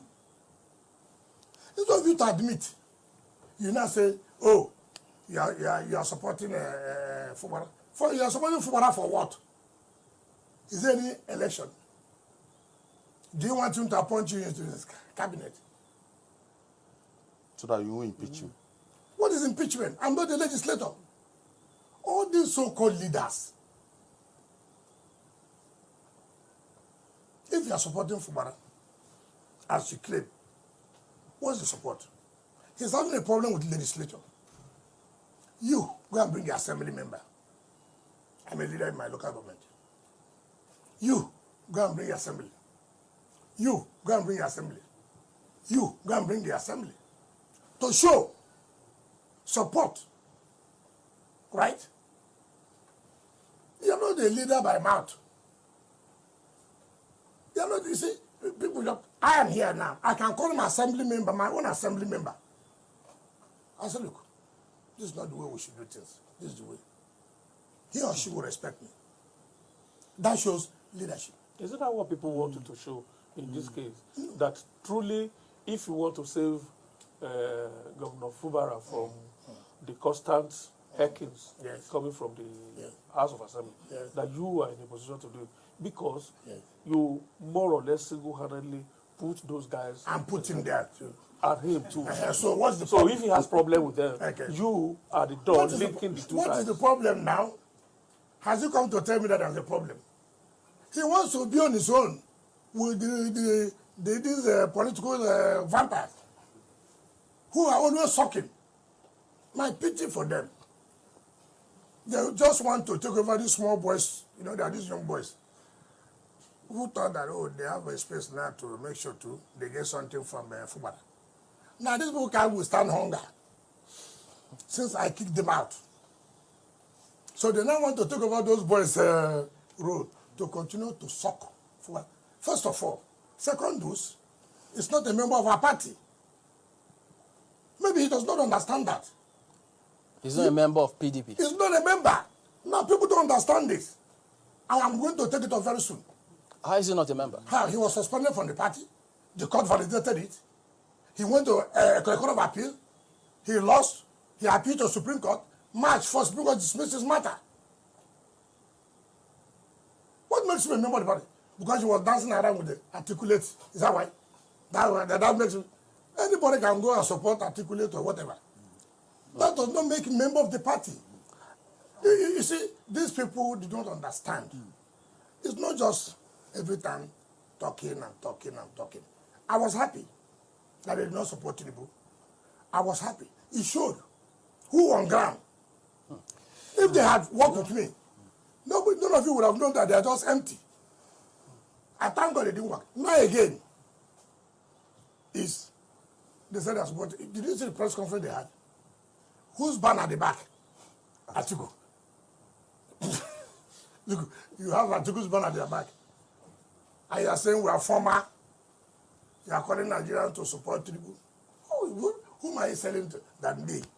I'm a selfish person. All of them. All. There was nobody that was not empowered. All of them. All. I said, oh, but what did they do when they were in power? Tell me, what did they do to their people? Take, for example, I was already lame. Nuisance, Lele. Sure up, keep your example. I just wanted all of you to see that rant. I don't know if you have seen it before. And if you haven't, good. I know it's sort of, it can be irritating. I know that. But I just wanted it there. When we used to play his clips here, when he's making all those mouths, and he ate all of those words, he ate all his vomit, all right? And he went back like a dog to his own vomit and swallowed everything.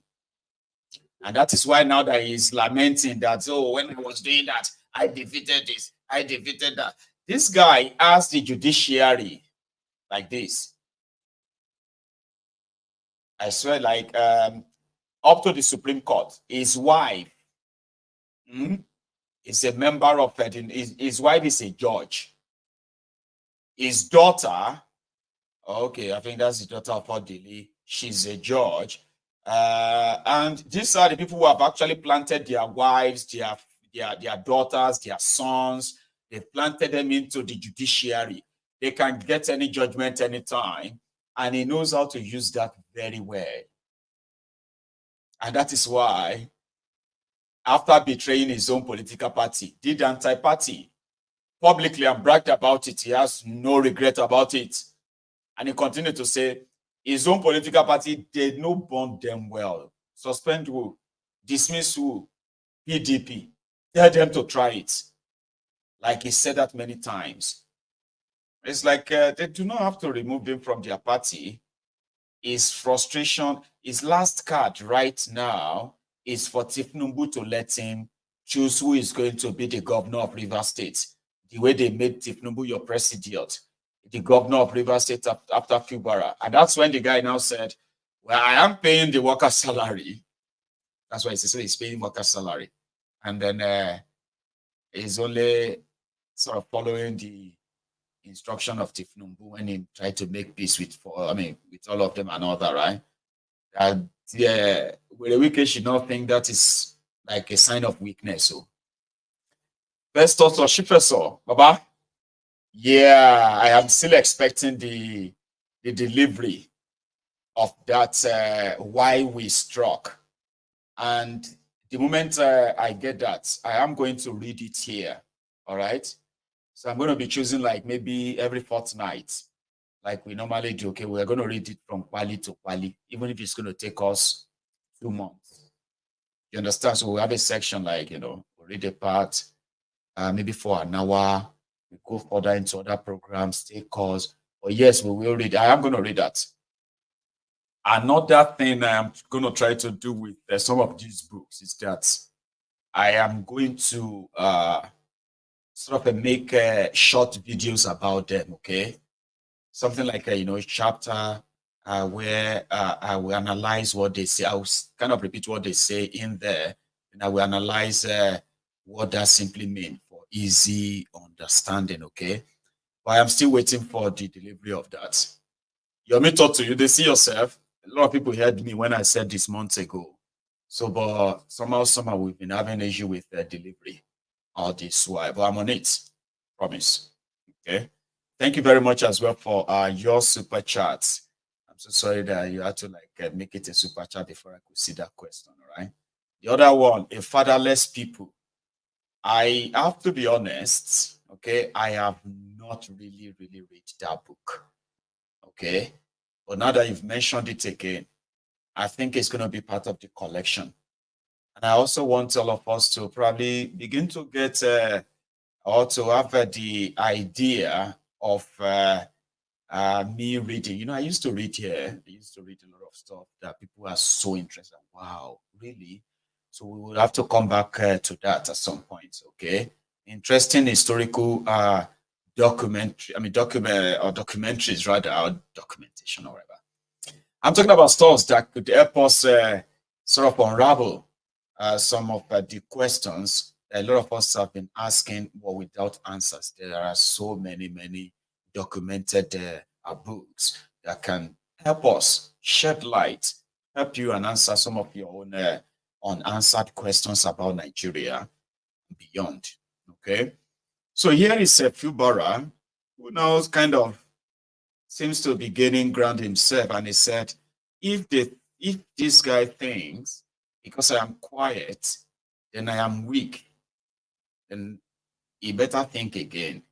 Here is the guy that with a week is so sad that after all of his efforts, he is now empowering the people that he retired from politics, and they are now those who are around him, enjoying the whatever respect that he expected to get from him.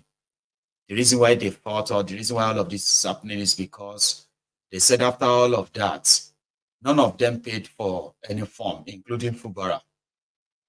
Wike was governor, so he could use his own governor immunity to use his security to guide and protect the guy until the guy himself gained immunity.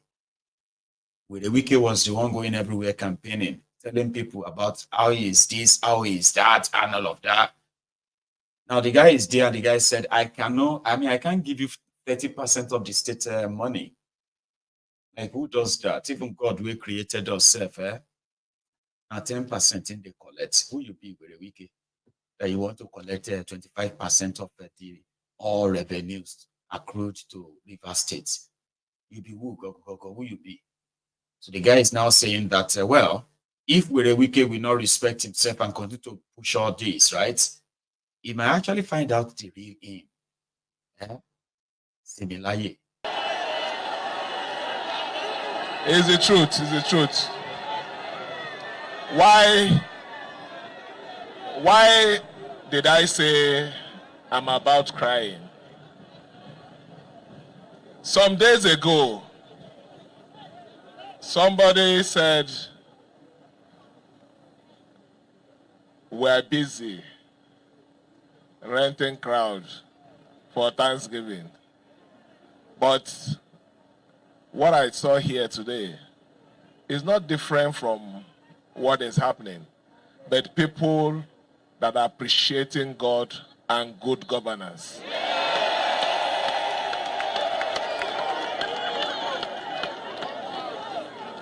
Just like the chairman said, what will you be remembered for? It's not about any other thing. It is the life you touch genuinely. It is the policies that you ensured that are implemented without any inducement. That is what you will be remembered for. And I'm happy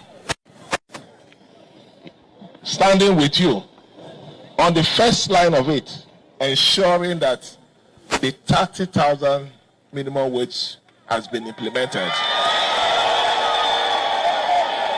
I want to also tell you, nothing will stop the implementation of promotion this month.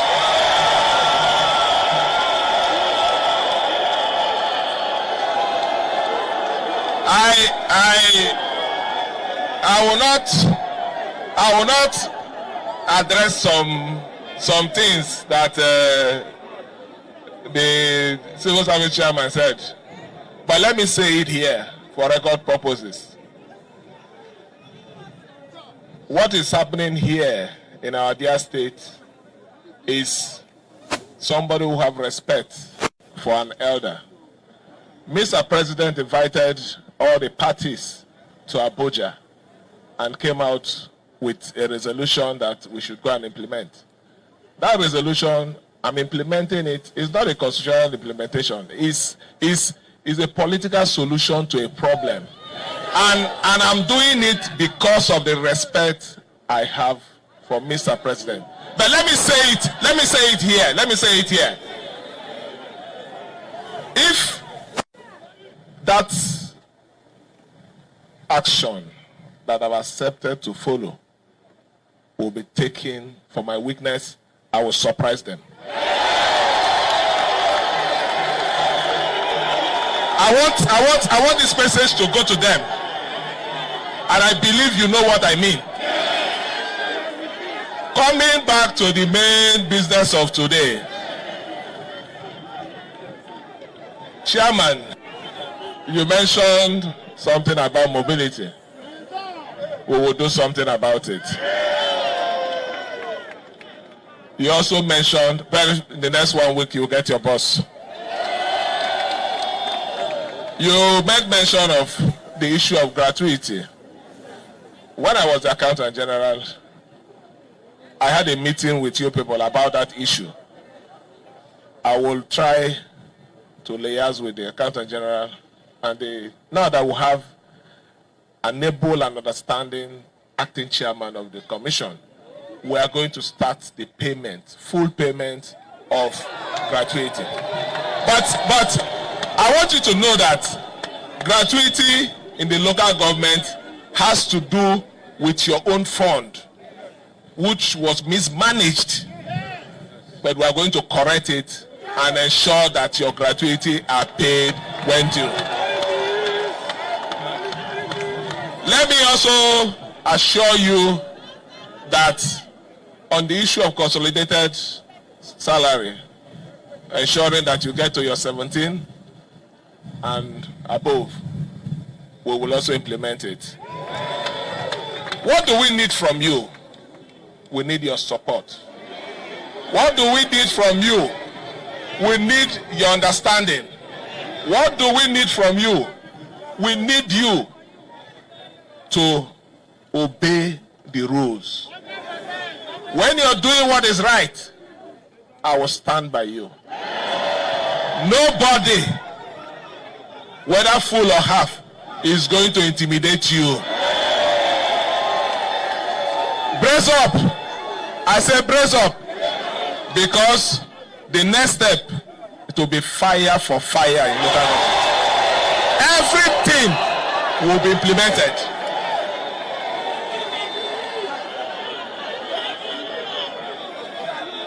For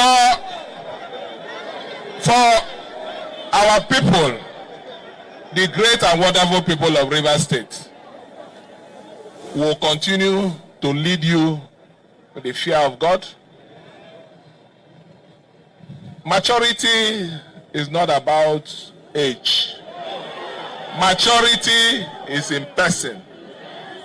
I choose not to respond to people that I assume that are mature, but immature in attitude. I will continue to be mature, not minding my age. But I will not, for any reason, allow myself or anybody who is working with me in this administration to be played with, maltreated, or abused in the course of administering this governance. We are a government. Nuisance lele. Nuisance lele. Do you know why it's going to be the favorite of many? Like I said, inside this temple, on this same platform, we have our brethren that believes in karma. And some of them, they are living for that day when what they said will be the karma of where the wicked will happen. And to some level of this thing, right, I kind of, I agree with a lot of them, and like it's their right. They want it. They needed to probably feel it. And that is why the Fubara is talking, and you're hearing that. Hey, this is the guy assuring the second richest state in Nigeria, the workers there, that is paying 30,000 Naira minimum wage. Does that mean that the wicked never paid it? Does it then mean that the data that said 82% of the children in Rivers State are living in multi-dimensional poverty is true? Did you also hear when Fubara said the supposed gratuity of workers in Rivers State was mismanaged, was stolen by who? By himself and Wike, or by Wike, but Fubara helped him move it. And you heard Wike when Wike said that some members of, some people who are now with Fubara, they were the same people who told the supposed PDP chairman that Fubara won't come. EFCC has declared him wanted. Not knowing that Wike has already obtained another court order that said that EFCC cannot or must not touch him. So he then led him, with all his security, he led him straight to the PDP secretariat to pick up the governorship form. Did you hear all those things, Chad, that everybody said, Abi? Those are your criminals right there on your face. And it is the one with money, okay? Any one of them that is with money is the one that will have the crowd. During Wire's time, he had so many praise singers, fake-ass criminals, who are just there to dance and make him feel good about himself. And he enjoyed that for a very long time. But the moment they realized he has no such control anymore, if they didn't make him minister, his case would have been worse. He probably would have died. I'm talking about somebody who you can tell the frustration that he's suffering from, the disappointment that he never saw coming. He did not prepare for what this Fubara and his guys are supposedly doing to him. Everything was supposed to have been like, sorted, fixed, perfect, done. So where the things goes wrong, that now Fubara is telling him that if he thinks his collaboration is a sign of weakness, he will shock them. Anyway, thank you very much, Jare. Ikechuku. And then your super chat. Okay. Same with Latu Aruna too. Thank you so much, everyone. I just thought you should see that. Okay. And going forward, here is what we picked up from Kaduna. You know that the World Bank, you've been hearing about Kaduna's debt, Abi. Now, the Kaduna's indebtedness has led their supposed monthly allocation to be arrested by the creditors. And from what we heard yesterday, Tinubu told Obasani the clown that there is little he could do or he can do to help them in the area of the foreign debt. There's little he can do. And from what we have, they said that the Kaduna state government or the Kaduna people holds $587 million. Do you know that from that money, which like El Rufaya facilitated, 350 million of that loan is from the World Bank. About World Bank gave Kaduna loan, not for any project, any visible project. Take a look at your screen and see the contract. See the loan proposal or something, as approved by the World Bank for Kaduna State. See what they used the money for. $350 million. $350 million spent on this loan. Let's take it from the start. Simplified business processes, reduction in time required to start a business, deal with construction permit and register property. See allocated amount, $35 million. See how World Bank and all of these people make Africa poor? Okay, here is another one. All of these are consultant job, like consultancy for them to come and advise Kaduna how Kaduna should do something that is going to be $35 million. The second one is implementation of systemic property registration program. Number of new CFOs issued. They borrowed $35 million to set that up. Strengthening investment promotion. Number of new memoranda of understanding signed between investors and KADIPA, Kaduna State Property Association or something. See how much? $35 million. Development of legal and institutional framework for PPP, public-private partnership for Kaduna, $35 million borrowed to set up that legal framework. Development and implementation of a framework for responsible and inclusive land-intensive agricultural investments. Framework, another $35 million. Here is another one, increasing the IGR outturn of Kaduna State under El Rufaya. Another $35 million. Improvement of tax collection. Increase in number of registered taxpayers filing returns to get everybody in Kaduna who are supposed to be paying taxes to be paying the taxes. So $35 million. Increasing capital expenditure executive rates, $35 million. Increasing procurement effectiveness, $35 million. Improved government responsiveness to citizens' feedback on fiscal performance. If the government wanted to get feedback from the people on how they are doing on budgeting, execution, and the rest of that, $35 million. $350 million on consultancy job as a loan from World Bank incurred by Kaduna.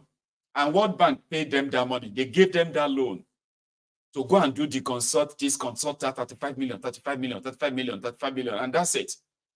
And that's just Kaduna. If you begin to open the book of so many other states in Nigeria like that, Omakawa Morini, you will cry. You say, what?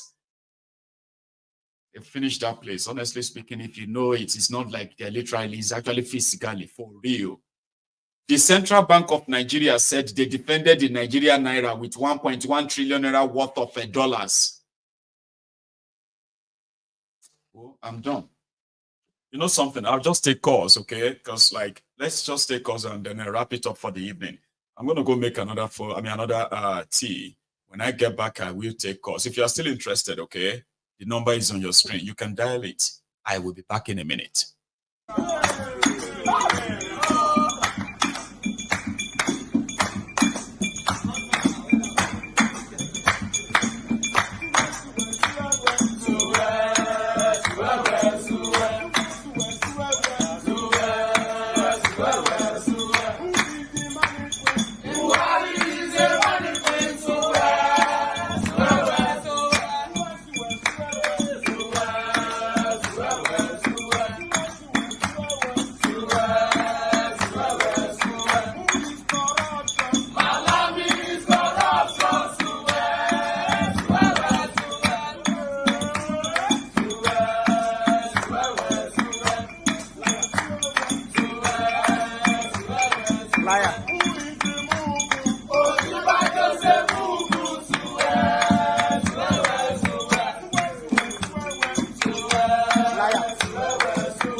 Sorry, I've got a mix of connections there. I hope this particular one is really connected. But I do have a caller. Hello there. Hello, Mayegun General. Oh, good afternoon. That means you can hear me, yeah? Yes. I was having an issue connecting this there, but I'm glad that you know it was manageable. The African Wahala. How are you today, Baba? I'm good, brother. Thank you so much. Thank you. I'm doing well. What about you? Well, I am here. Can't really complain. Thank you. Yeah. Thank you for the great show as usual. I'm happy I am able to call in just to encourage people that are in different parts of the world, huge cities, where you might have some of the headquarters or maybe just the branches of some of these globalist institutions like the IMF or the World Bank. Although some of us don't identify as Nigerians anymore, but for the purpose of going to protest in front of some of these organizations and their offices, we should let them know that we are aware of what they are doing in terms of these predatory loans and these debt traps that they set for African countries.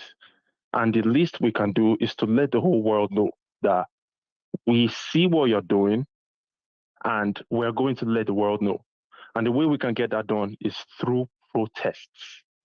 I mean, we live in some of these great cities all over the world where we are not going to be attacked by the police or the soldiers for protesting against the IMF for serving predatory loans to African countries. I feel like it's one of the pressures that we can apply from outside on the institutions while we keep on educating the people to understand how the criminal politicians connive with these imperialist globalists. We should also do what we can from outside the country in all these huge cities where you have the World Bank, the IMF, and all these other evil organizations that have continuously pumped in money for corrupt politicians. When those corrupt politicians steal that money, they are not held accountable. But these organizations still come back and give more money because that's how they keep us in the trap. So it's just an encouragement from me to the people. If you have the opportunity, you live in a city like New York City, London, all these cities where we have some of these huge institutions, go out there with your picket protests. We can organize on social media in huge groups, go there and continue protesting. It's one of the ways that we can add pressure. But thank you so much, Mayegun General. Thank you very much as well. The African Wahala. Yes. Let's take another one. Thank you so much. Hang on there, my caller. You might need to mute the broadcast if you probably are closer. If you are closer to it, all right, please mute it. And also, I know that the change in time and all of that stuff could make it more hard for a lot of you to miss the program. Okay, but with time, I think you'll catch up. Okay. If you are here and you want to be part of this, the number to call is right there on the screen. You can call in and be part of it too. Hello, Mayegun. Sir. Hey, Mayegun. How are you doing? I am very well. How are you, sir? Fine. This is Radical Brother from the States. Yes, sir. How are you doing? How are you doing today, Baba? I'm good, and yourself? Well, very well. I don't really complain. You're never late enough. You're always on top of your game. And I'm proud of you. Thank you so much for that, and for the support too. When I grow up, I want to be like you. Just like you too. I would like to be like you when I grow up too, sir. Right? So I think we both. Oh my God. Sir. Yeah. Amen. I love your show. You've never disappointed. Never disappointed. Always on top of your game. Always on top of your game. I wish we can get people like you to lead us. Or lead the next generation, but I'm always thankful for what you're doing and what you do. I was listening to your yesterday program, and you were talking about the Senegalese new president. That's right. And a lady, I think a lady came and she was talking about how they were able to withstand and I mean, pull off the new election and the young boys election. The obedience tried. They did. But what we have in Nigeria is more endemic than what they have in Senegal. Because after that lady called in, I quickly got on my computer and I did a research. Senegal is basically 3 big tribes. Well. The Fulanis are just the Fulanis are just 24%. The Jolo or whatever they're called are like 44%. And I'm sure they are the ones pulling the strings. If you were the Fulanis pulling the strings in Senegal, they will be where Nigeria is. They will be where Nigeria is. Okay, they will be where Nigeria is. So give it to the obedience. They did all they could. Why I have to say I agree is because do you know that at some point, some of these Fulani guys here in Nigeria wanted to actually play that card, that tribal ethnic card, from all the way from Nigeria to Senegal, and the Senegal to Senegal, yep. On them. Like, don't bring that nonsense here, please. We do okay. Not, we're not here to elect a clan leader or a tribal head. We are talking about the president of the country. So get the hell out of here. We don't do that in this country. Man, so number one, I felt embarrassed and I also felt proud. Like, wow, okay. Proud. Something. Yep. They tried it in Ghana too.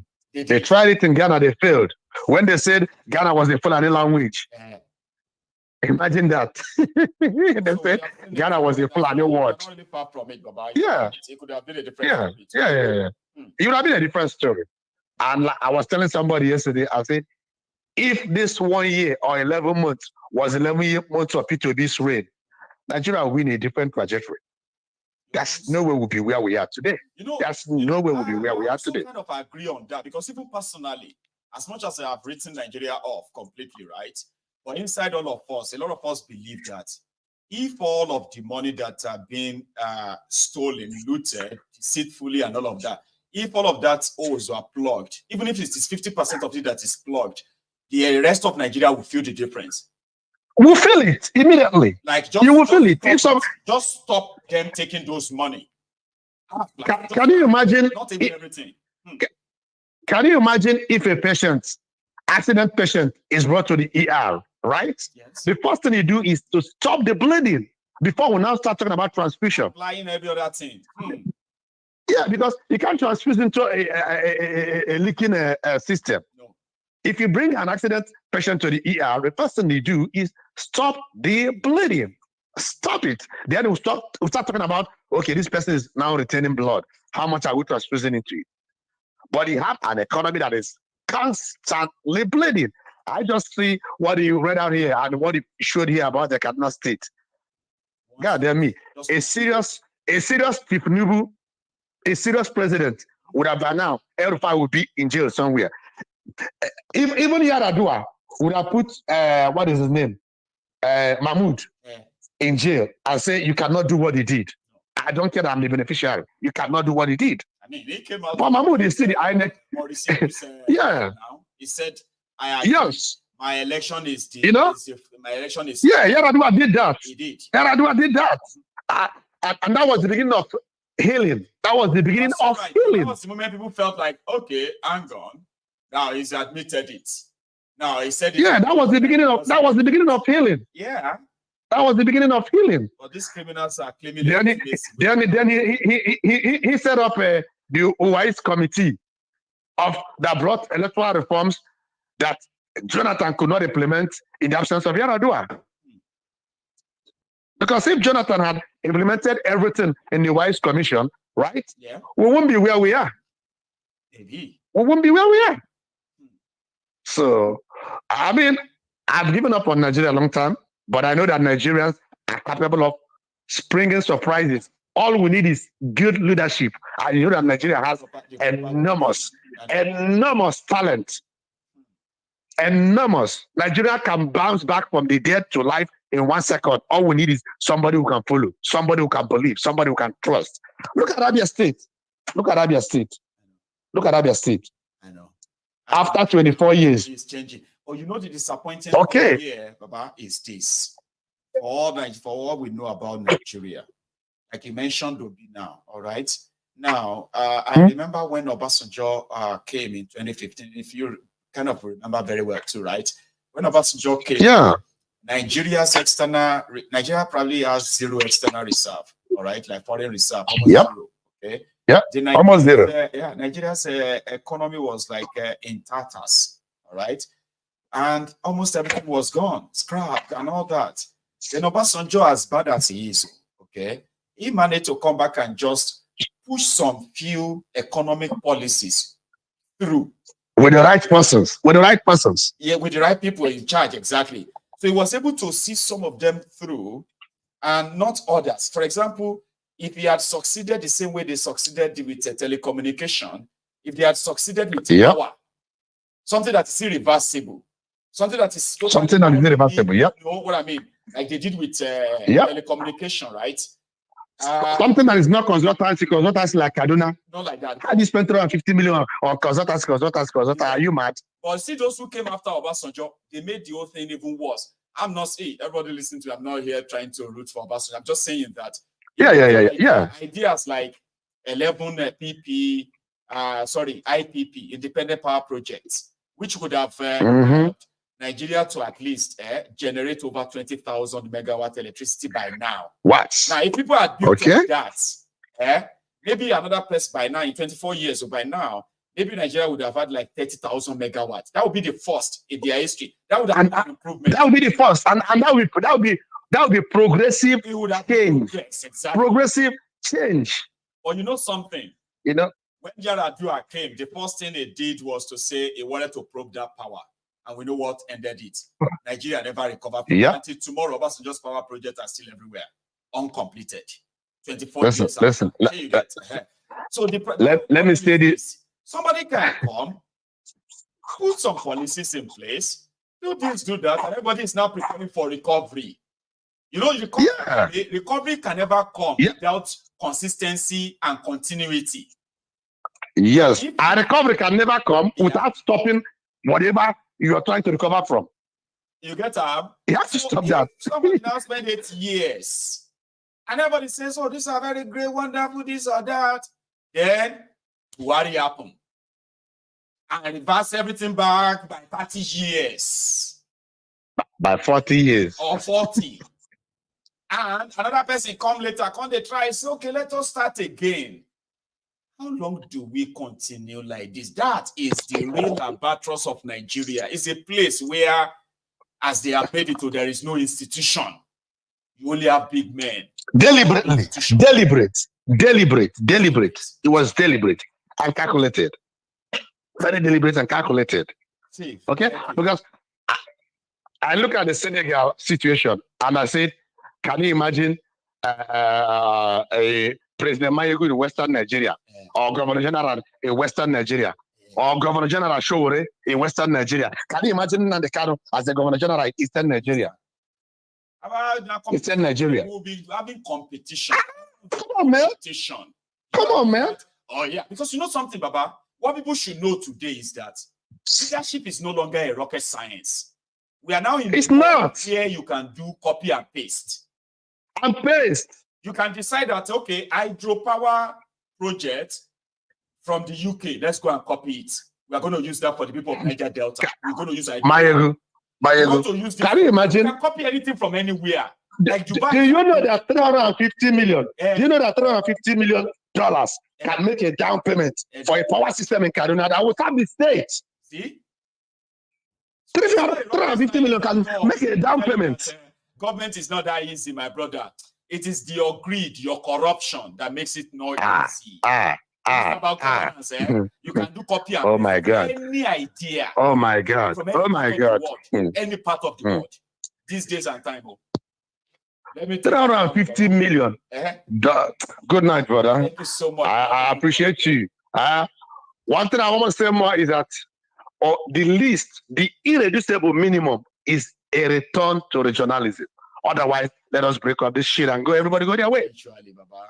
I mean, we all agree at that soon. What will push all of us to that state of agreement is coming closer. Let me and you live long enough to witness it, because we will. Amen. Stay safe. Keep doing what you're doing. I'm proud of you. Bye. Stay safe. Thank you so much for the support. I appreciate that. Now that is a veteran, these legends on this platform as well, who once in a while say hi. So yeah, here is another caller. Hello there. Hello, Mayego. How are you doing? Baba, I'm fine. Oh, how are you? I'm okay. My name is Jerry. I'm calling from Texas. Jerry from Texas. I know Jerry. How are you today, Jerry? I'm okay, Mayego. How are you doing? Well, very well. Can't really complain. Thanks for joining us, please.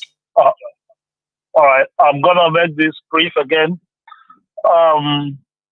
The two previous callers have made very wonderful statements, more especially African Wahala. I think I kind of like his opinion, which is more like us organizing ourselves and reach out to these world banks and international world banks and let them stop giving out Nigerians loans. But my main concern is, I'm trying to say, I don't have a suggestion to this, but I want your listeners again to reason with me the way I am just wondering what type of greedy man Wike is. And from what we know so far, Wike was started his career as a local government chairman. And after his tenure, he stepped out. And probably with Nigerian system, we know he's receiving pension as a local government, former local government chairman, as a retirement, right?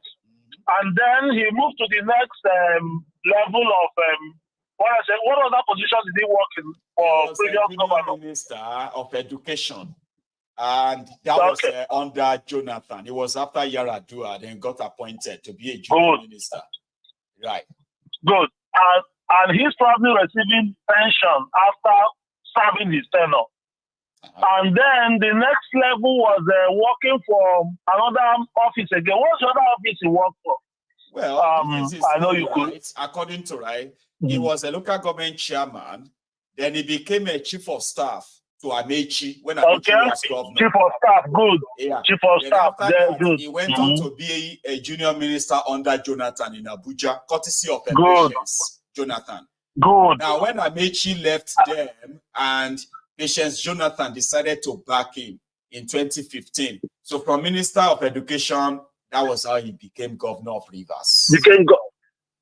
He probably served in all these positions and getting retirement pension or retirement whatever thing as previous in those offices.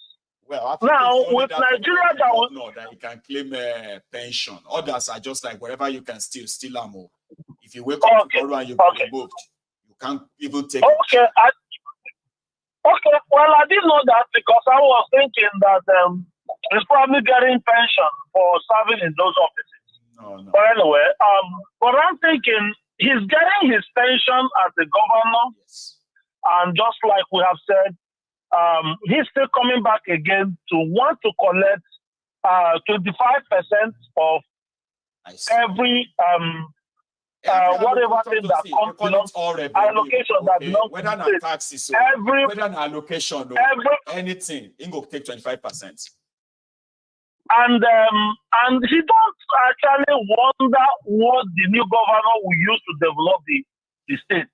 They don't always I think when I look at it, I just feel like this man is such a ridiculous, greedy man. Like I can't imagine the amount of what type of greed in life he has.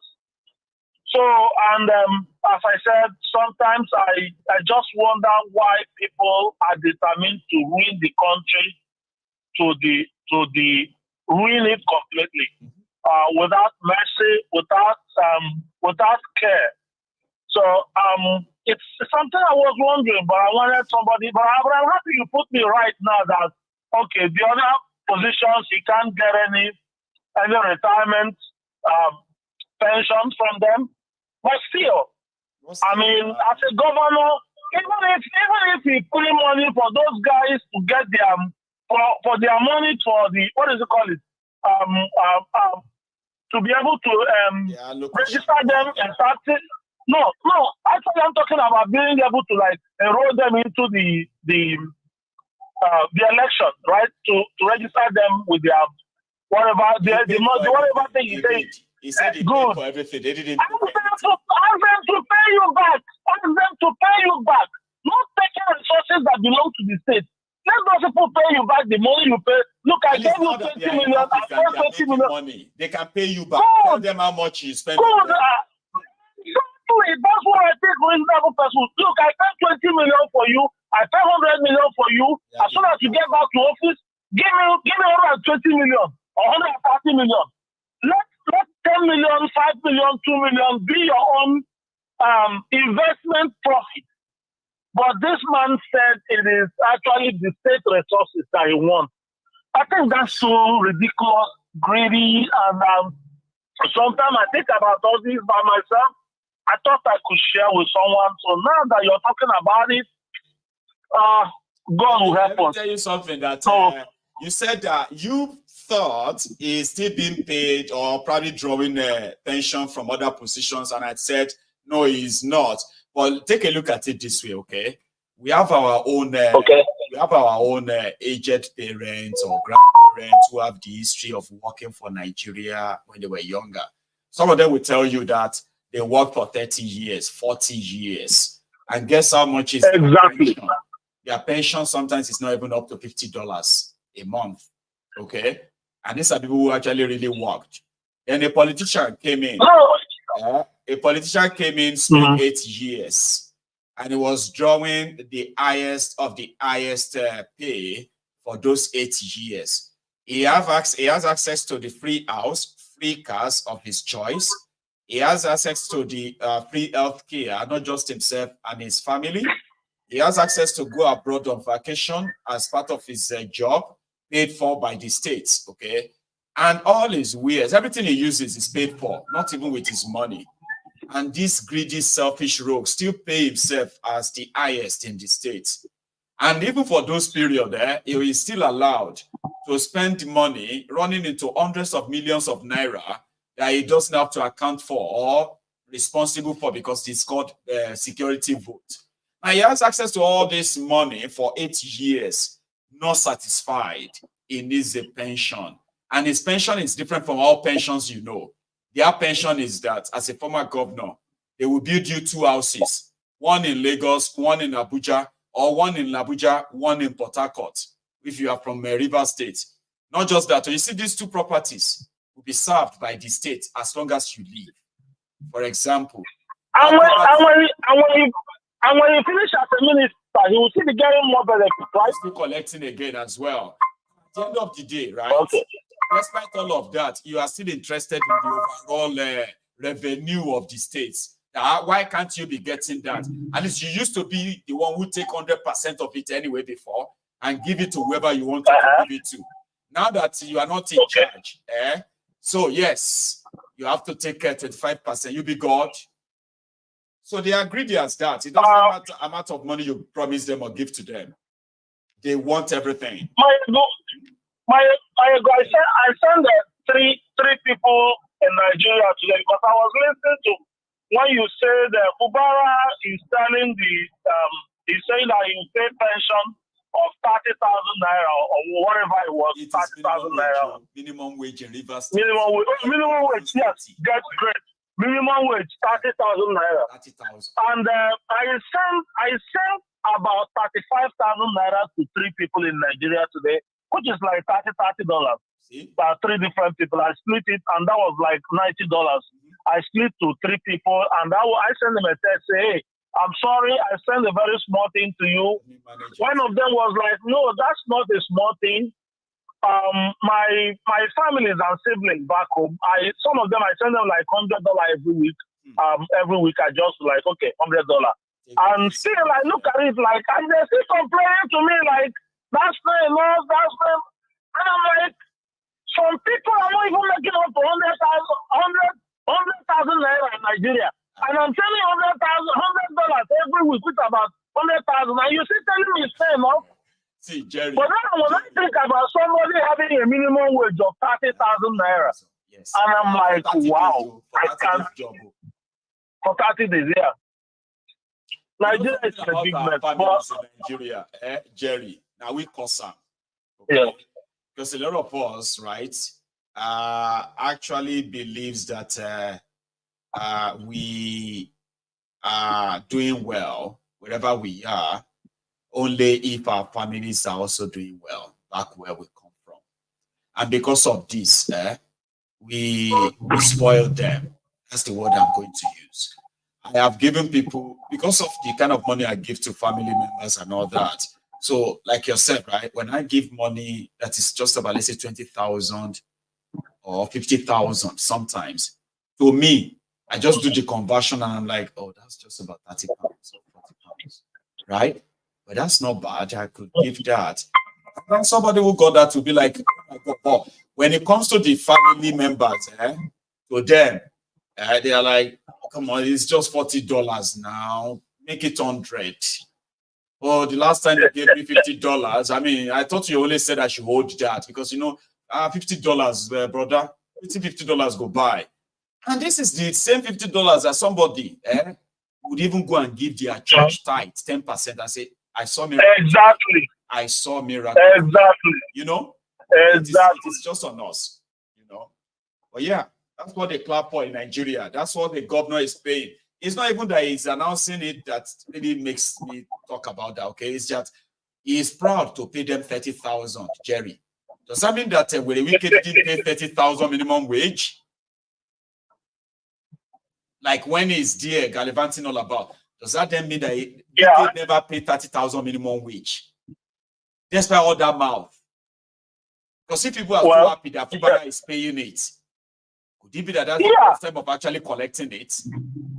Okay, yeah, exactly. Exactly. Exactly. What kind of a country is that? Man, I don't know. We'll just keep I don't know, but I think we will have to come up maybe if Nandi Kamo is still out, because I think like the other guy said, it probably will be someone that probably will call for some maybe people, oh yeah, let's go anywhere we see World Bank office in the country and all that of them, and people might get up for it, stand up for it, and look for anywhere we can find World Bank office. We'll go tell them that look, you cannot be giving Nigerians loan. But who does that? You give somebody a loan, the person didn't pay you, you're still giving the person another loan. Who does that? Yeah, you give somebody a loan, they hardly pay, they haven't even paid anything. All they are giving you is servicing the loan, and then if you come back again, you forgive them. Like, are you serious? So I guess we will have to come up somehow and bring our head together. I mean, those of us that are in New York, those that are in some other cities where we can find these offices, we'll go and make the world hear us. Thank you, Jerry. Bless you, right? All right. Thank you so much for that. Nice to hear from you. I will allow other people to call in and hear your voice. All right. It's really good to hear from you too. Jerry, you have a good one. Okay? All right, thanks. So, Jerry, ladies and gentlemen, from Texas. And if you are from Texas, you know, I think I have another caller here. Let's take that too. Here, hello there. Yeah, Baba. Good evening, it's Austin. That is Austin from Germany. How are you today, Austin? Austin from Germany. My dear, I'm really fine. I like us to tell you thank you because you are every day getting better and better and better and better and better. Oh, thank you. Your program today, every day you make program go beyond your previous one. It's like you are having, if you are in the church, we're supposed to say that the anointing is very, very, you have so much anointing. Thanks to all of you who continue to actually be here. Because you know what I did say, right? If I come around there and I'm beginning to kind of round to myself on the screen and really have just about 10, 15, 20 people there, a lot of you probably won't want to sit where you sit down. So if you don't turn up, right? I don't think I'll be motivated to do more. So thanks for noticing that. Okay? Yeah. Thank you so much. Actually, we are going for the good. We are not just following you because just for the sake of following. We are just coming to you because no matter how big we are, how old we are. We are so much grateful to learn from them. Thank you so much. So that's why we said I really appreciate your effort and say God really bless you immensely. Thank you too. Yeah. Thank you so much. Please. Coming for the issue of Wike, I think I am so much amazed when Wike talk about integrity. Sometimes I said maybe he doesn't know the meaning of integrity. He doesn't know the meaning to integrity where it is. I think he's just talking. Yeah. Because Wike always, everybody's offending Wike. Everybody. There has never been anyone that's gone across with Wike that Wike doesn't count. Oh, he betrayed me. Oh, he betrayed me. I help you. I do this, and you do this to me, and you do that to me. It's every time Wike. It's every time Wike. So it seems like you actually said he was just lucky that he got appointment to be an FCT minister. If not, he may be dead. He will really smell his house. Oh, yeah, honestly, because will see him, I will feel sorry for him because of the frustration he expresses every time he show up. Every time you can see the frustration, the disappointment, the rage, and you're like, man, thank God that minister. Yeah, exactly. He's supposed to really have to be grateful to Tinubu, though he contributed to the victory of Tinubu also. Their back victory. But he's supposed really to be grateful to him because the man really helped him. Yeah, the man really helped him a lot. So that's number one about Wike. And secondly, I am so much surprised about Starry Dokubola. Oh, I was expecting that. I am so happy that that's your next thing to say, right? I was still waiting to say, okay, is anybody going to really pick this up? Because Asari is Igbo. All of you Igbos, I even video and told you they were not Igbos. Our forefather has nothing to do with Igbo. Stop trying to. I said it's back. Oh, I'm glad you are picking that. Please, Austin, I want to hear you. Asari is belly lecturer. Asari go where his belly goes, his stomach goes. That's where he goes. So you can never blame Asari. Yeah, you can't even blame him because Asari have nothing. What is his work? What is he doing as work? He's doing nothing. So he only hopes that anybody that is going to feed him, he'll align with the person. That's what he's doing. Asari is just like a nuisance to the society. He's nothing, absolutely nothing. If I ask anybody what is the job of Asari Dokubola, what is it? Nothing. Absolutely nothing. Now, he doesn't know if to align with Fubara, if to align with Wike. He doesn't even know how to do it. What he was only saying that the other time I watched his video when he was lamenting that the Igbos in River State have ruled 2 times in River State and they just have ruled 2 times. Fubara is the second person. He said Odele is an Igbo man, Chibi Amamechi is an Igbo man, Wike is an Igbo man. So forget all these things they are saying that Wike is an Igbo man. Exactly. This one, that one. Instead of mentioning all those people that normally we tell you we're not Igbos. Exactly. No, we're not Igbos. We are Kalahari. We are this and that. I say, what about your Igbo ancestry? My dear, why are you trying to cut that off? My dear, and it's shocking. My dear, it will touch everyone. It will touch everyone. Do you remember this old actress? Do you remember this old actress that used to act movies? She's so beautiful. What's her name again? Somebody Dokubo. There have been many. Somebody Dokubo. She's so beautiful. She's very, very beautiful when she was at her prime. Dear. As you said, Dokubo now from the same River State. Yeah, from River State. Exactly. Do you know the woman? Hilda Dokubo, exactly. Do you know that this woman is partially Ajo, partially Igbo, and she speaks Igbo fluently. So can I talk about that? Say that. You get like Igbo fluently. You have Igbo ancestry, then you also have Igbo ancestry, right? Like, what's wrong in why do you have to cut off the Igbo part? Because you don't want Nigeria to what? Argue? No, because they believe that for them to be noticed is just to say something against the Igbo. That's their belief. To deny their Igbo. Just say I'm not Igbo like Wike is doing. Do you think that the Fulanis doesn't know that Wike is Igbo? Now Wike Do you think that? Like for real, Yeah. not even in their language. Unwike has no real meaning except the meaning they gave to it. But unwike, small meaningful. Go on. My auntie married from Wike's side.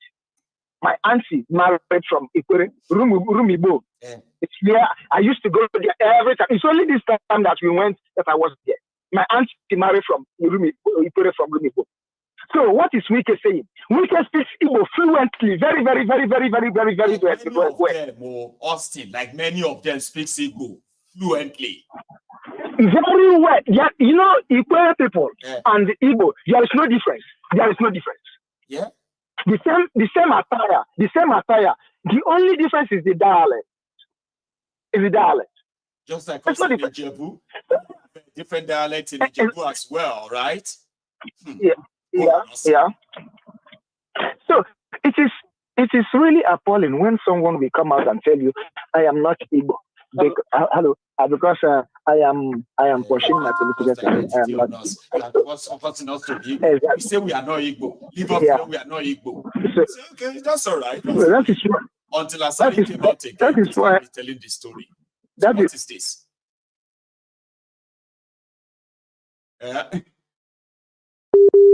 Oh, I think Austin's line seems to be. I don't know if Austin is probably like passing through. Can you hear me? Yeah, hello. Yeah, I'm hearing you. Yeah, I'm hearing you. I'm hearing. Don't worry. So go on, Austin, please. Yeah. It's come up. Yeah. So I am against any Igbo man that is going around telling people, "You are my brother." No, we don't beg for brotherhood. We don't beg it. If you want to belong, you belong. If you don't want, it's your business. This is it. You are not going to tell anybody you are my brother. You have to be. No. This is not it, because Nigeria have conditioned everyone to think so low. So I think it is high time we leave everyone. You carry your cross. When that time reach, it will touch you and me. Because when the Northerners want to deal with it, look at what they are doing now in the Delta State. They are not dealing with them because they are from Delta. They are dealing with them because they are counting them as Igbo. Do you hear what the man said? The man said if they have gone there with their weapon, they would have leveled everything. Everybody. But how many times have they leveled everywhere in the northern side? Last year or last 2 years, the bandits or the terrorists went to the camp of the army, their own academic camp in Kaduna, killed the army, abducted the ones they abducted, and left. And up to today, nothing happened to that village. Nothing. Last year in Niger State, right? Last year, just after the Charade election. Okay. Was it even last year? Yeah, it was last year where they shot down a fighter jet in Niger.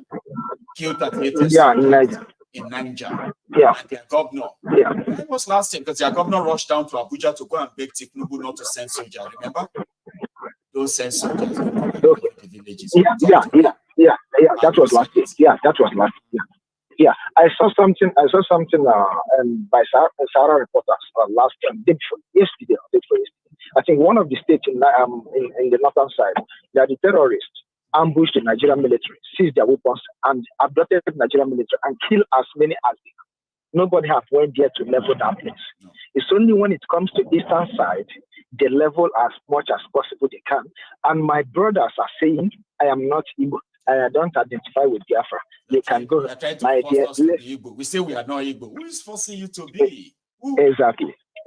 That's why I say leave them. When the thing enter body, it go touch everybody. It go touch all of us. So that's where I want to drop it. Michael, thank you again for your good work. God bless you. Thank you so much. I really appreciate it. Thank you very much for all the time as well. Okay, you stay safe, Baba. Okay, I appreciate that. Now that is Austin from Germany. Now we do have others who are also trying to get through, and that could be you. See, this could be you. Here is another caller. Hello there. Hello, Maegu. Good evening. How are you? I'm fine. How are you too? How is your family? Well, Baba. Thank you for asking. Yeah, thank you very much. I'm very happy for your program. Always I call from Istanbul. today's topic about Wike. Last time I told you about everything about Wike, what I know about Wike. Wike is a confused human being. He don't know what to do. But the karma is coming. It is. The karma is close to him.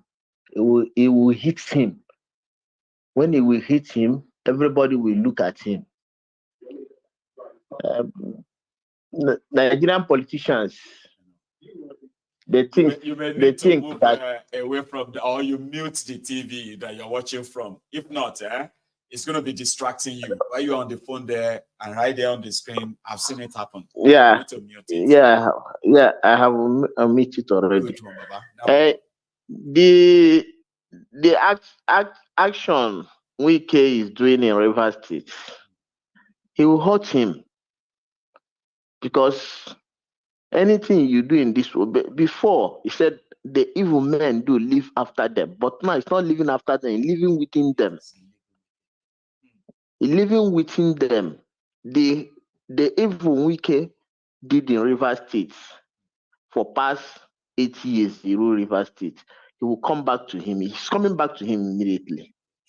Wike ruled 8 years without promotion of workers in Rivers State, without promotion of any workers in Rivers State.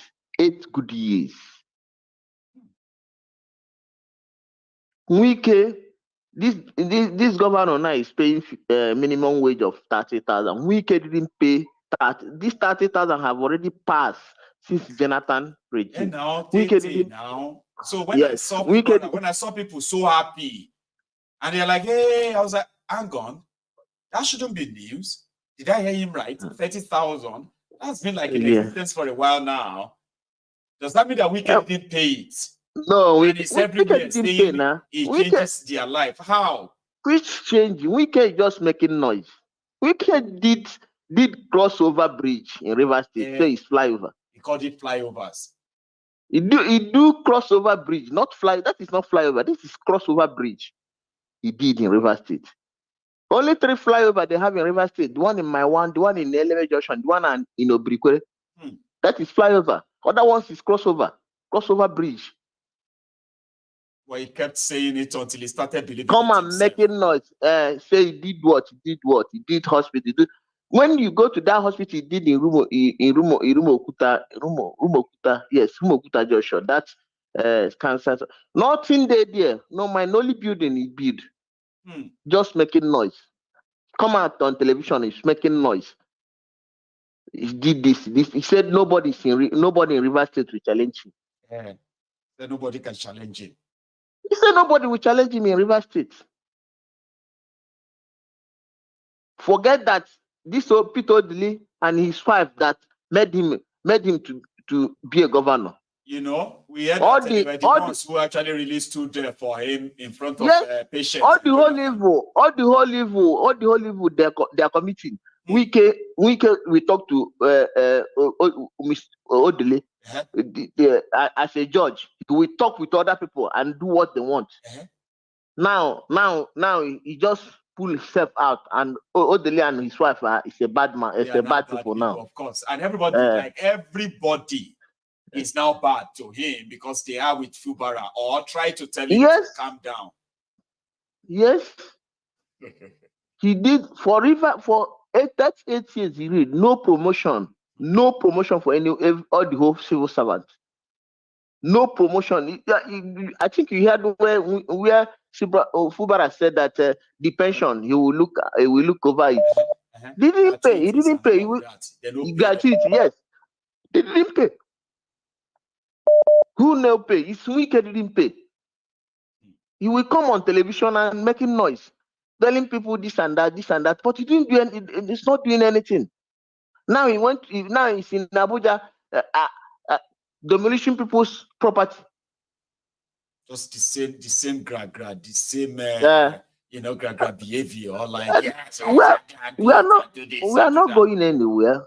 We are not going anywhere. Whether you say you're not Igbo or not Igbo, Igbo people don't want you. Whether you say you be Igbo, okay, you say you're not Igbo.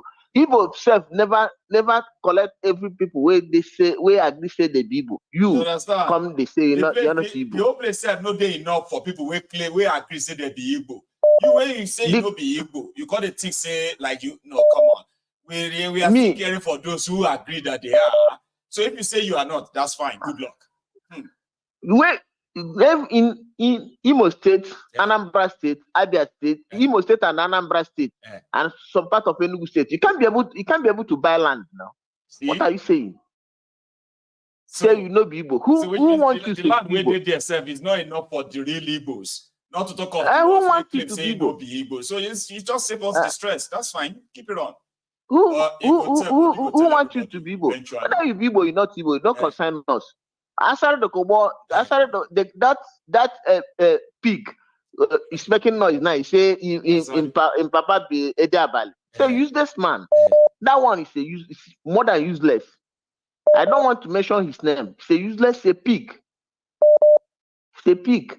All of them. He is one that said that if Tinubu didn't do well, hold him is responsible. He forget what he said. He have already forget what he said. He's making noise. He's calling. It's a stomach infrastructure. Anywhere food go, they will just face that side. Anywhere Belle face na road. If you face here, na road. If you face here, na road. Anywhere Belle face. I beg my brother, ride on. God bless you. God bless you. Let me give another proposal. Of course. Thank you. Yeah. Thank you so much. Okay. You have a good one yourself. Yeah. Now here is another call on the line. Even though we are already like coming closer to wrapping up, we still have like about 20 minutes to go. So yes, let's take this. Hello there. Can you hear me? I think something is just not right. So I'll just take another one then. All right. Hello there. Hello, Maegu. Hello, sir. How are you? I'm good. It's Ferdinand from Newcastle. That is Ferdinand. Baba, how are you doing tonight? I'm good. Are you?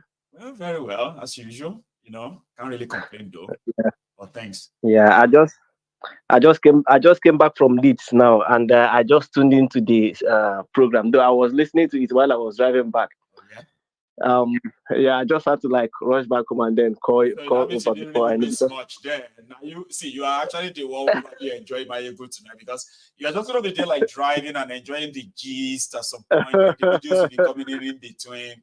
Now here you are calling in to say your piece. Yeah, the guy I was with, my white friend I was with inside the car, he was asking me, what is this guy saying? I was telling him, this is the real voice of Nigeria. I told him we are discussing about Nigeria on your channel, and he was very even interested and listening to you. Okay. I love that's sounding like, you know.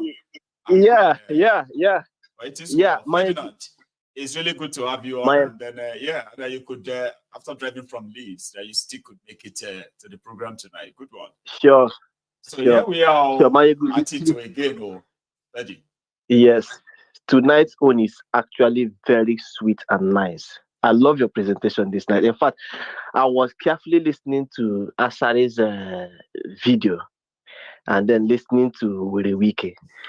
You see, Asari and Wike, I attribute them, not just Asari and Wike, to all those people who feel that denying their Igbo identity or denying their heritage actually means anything. No, it makes you more to be distrust. You get that? You know, these people, yes, you know, these people are like Esau. You know Esau in the Bible? Yes, sir. Who denied his birthright because of a pot of pottage. And his brother used that pot of pottage to deceive him and took the blessing from their father Isaac. And when Esau realized his mistake and came back, the father said, there's no blessing left. I've given all to your brother.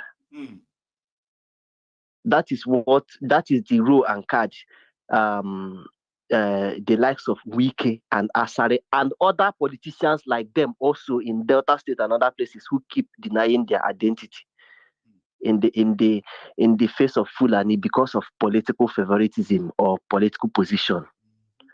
That is the way they look like.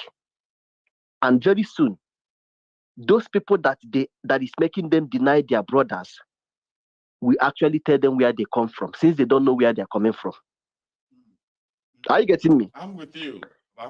Those people that are making them deny their identity will actually tell them, look where you're coming from, if you don't know where you're coming from. Because all this thing started after South, the East was divided into geopolitical zones. You carved Igbos and put in Kogi State. You put Igbos in Benue State. You put Igbos in part of put them everywhere. in Akwa Ibom. Put them in rivers. Look at Opobo. Opobo speaks Ndoke. Opobo speaks Ndoke. Look at this village. There's Abam in Obibo local government. Afam local government. Even Ikwere, Eche, Umebele. All these places I'm calling for you now, they are Igbo speaking parts of River State. And then you carve them into River State and say they are not Igbos.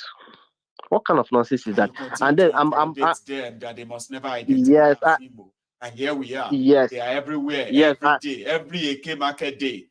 They are there reminding us we are not Igbo. We are not Igbo. All these Biafra want to claim us. Really? I'm from Obibo. They removed the Obibo in my local government and turned it to Oyibo. IOY. Imagine all those kind of nonsense. Man, imagine the kind of nonsense that is happening in Nigeria. I was doing a coverage, yeah. See this, Get it? Ferdinand. This was years back. That time when when they were about to carry out a genocide at Obibo.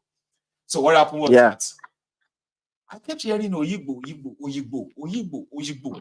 So to me, that's when I was doing all my researches, I would see Oyigbo, Obigbo. So I started like listening to the people from the place themselves, and they started pronouncing it as Obigbo. And I'm like, but they are writing Oyigbo. They said, no, it's Obigbo. I was on my program one day, and some people just like, and that moment, you know me, I do read my comments. I started seeing people trying to correct, and I'm like, some of these things are very sensitive stuff. Okay, you could lose the whole plot. Yeah. If you are delivering something now, like I do all the time, right? If you make pronouncing some names or places could make you lose the entire plot, because some people may think you are doing so out of spite or whatever. Yeah. So because of this, I won't forget. I mean, that Obigbo, I won't forget it. It was a Obigbo. And I now realize that the full story is that it is actually Obigbo, but for the political sort of a kind of political profiling of Igbo. Exactly. That's why they have to. They are forcing the Igbo on them. But people still continue to say now Obigbo. You are right. Exactly. It's all part of the political scheme. Even when you go into River State, if you're very familiar with Port Harcourt, all those places that are called Rumokoro, Rumodara, Rumoduru, Rumoala, those things used to be Umuala, Umokoro, Umuduru. So where did the Aro and you come from? You get it? Before Nnamdi Kanu in his broadcast, before the invasion of Nigeria, Port Harcourt was known as Iguacha. Is Iguacha a Yoruba name or a Fulani name? It is not. It's an Igbo name. Iguacha. Like when I heard that too, Iguacha. That the entire area is actually called Iguacha. My grandfather and my grandmother, they passed out. They always refer to Port Harcourt as Iguacha. Then I never even knew the story behind it too. They used to refer to it as Iguacha. That's what they used to call Port Harcourt. And I'm like, what is Iguacha? They say it's Iguacha. They don't call it Port Harcourt.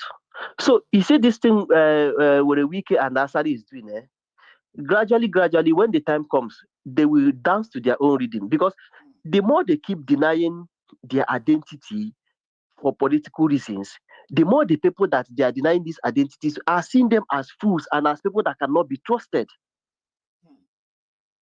I'm telling you the truth, because look at all the money Amechi spent in APC. Where did he get him to? Nobody's even hearing about Amechi.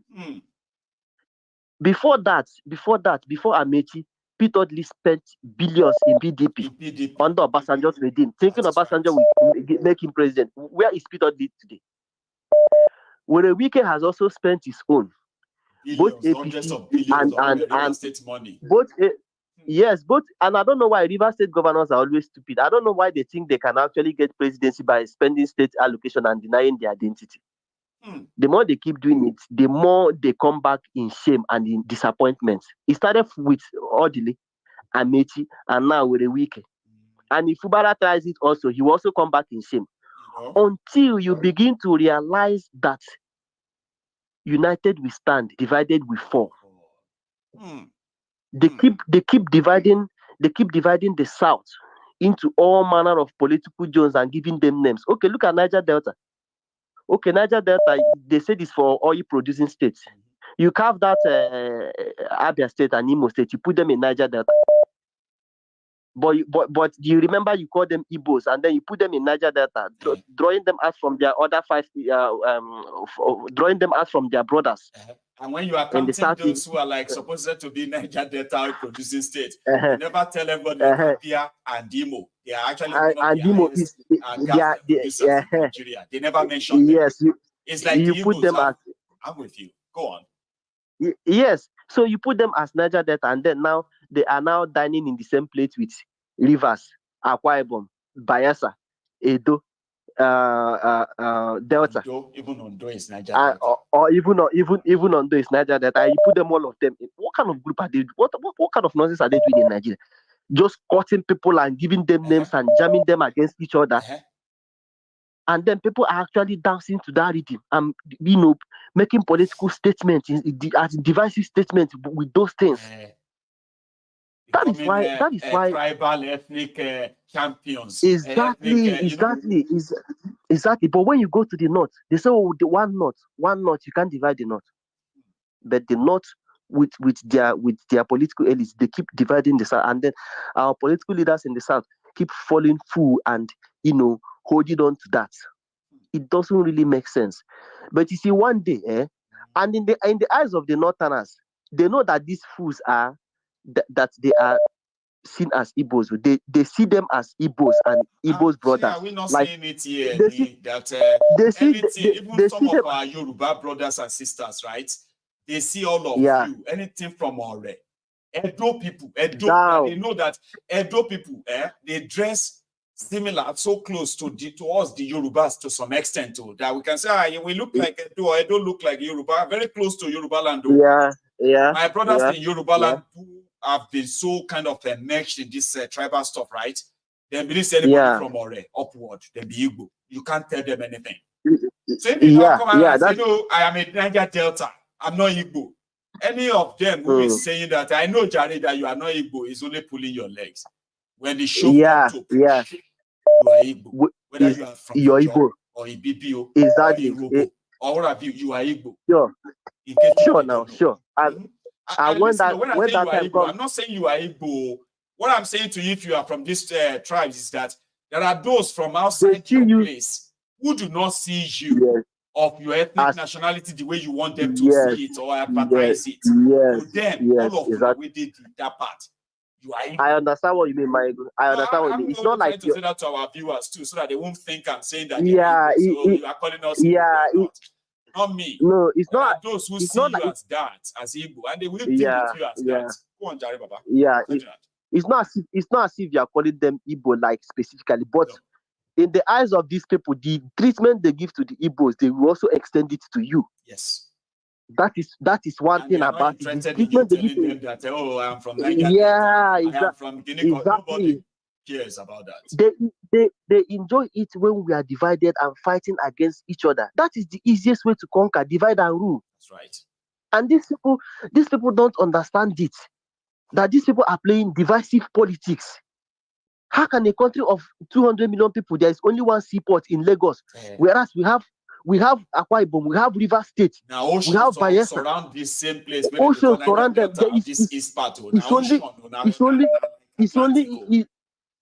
It's only in Lagos State that they built seaports. How can? And people are not even thinking about it. Calabar is there. You get it? So people are just becoming very, very stupid. They don't even know what they are doing. as in everybody is just confused. That is why the country is not moving forward, because there is no one mind. Like there is no one mind to carry out an action. I'm supporting what the first caller called African Wahala. I think it was African Wahala who called. It was the first That suggested that suggested that we go to these international IMF and the World Bank complexes that are in these big cities. I mean, London is like a few hours away from me here. We could just stage a protest, go there, because they are the ones that are putting African leaders and African countries into this mess. They know they are using these debts to hold us somewhere. They know these people are not doing anything with that money, and yet they keep giving them the money so that they keep servicing these loans with our economy. And have nothing left for education, health, and other things. Exactly. I think we Nigerians in diaspora, at least for the sake of the future generations, this is one of the little contributions we can actually make, to the people back home. Should manage and register this from wherever. Yeah. Even if the protest is going to be held in London or Glasgow, I can always drive to that location. You get it? I think you're about an hour and 30 minutes away from me here. Well, from Newcastle to Glasgow, it's probably like maybe 2 hours, I think. 2 hours, okay. So maybe you'll be here in 45 minutes. Good. So I've been to Glasgow a couple of times. So even if the protest is going to be held in Glasgow or London, but I think London is actually going to make more sense, because we are talking about those headquarters of those financial institutions and all. Yeah, exactly. Yeah, you have them a lot in London. So I think it will actually send a message that we the ones that are in diaspora are enlightened. We know what IMF and World Bank is doing by giving these people loan. We know that they are holding them somewhere, like they are holding them, kind of like holding them ransom. Yeah, it's a death trap, and the stupid politicians who are money hungry, testing idiots. They don't even know, or they know, but they just decided to play along. And see, Ferdinand, if they open the book of what Yeye Bello did with his own loan in Kogi, a lot of us here will kind of be like, why are they still keeping that country? Why can't they just let everybody know the truth? Can you imagine? Ferdinand, can you imagine? Let me take one more call. Even though thank you very much, my ego. This person's call and we'll call it tonight. Okay. Thank you very much, my ego. Keep up the good work. Thank you very much. Thanks. All right, bye. So that is Ferdinand right there. Oh, I just lost that call. Somebody was on there and somehow, okay, I will take this other lucky caller, the last caller tonight. Hello there. Hello, my ego. This program tonight is something I don't know how to commend you, but I want to give you one we are the Southeast. Let me just borrow this Nigeria language. Southeast. Say that we Southeast have 5 states. I agree.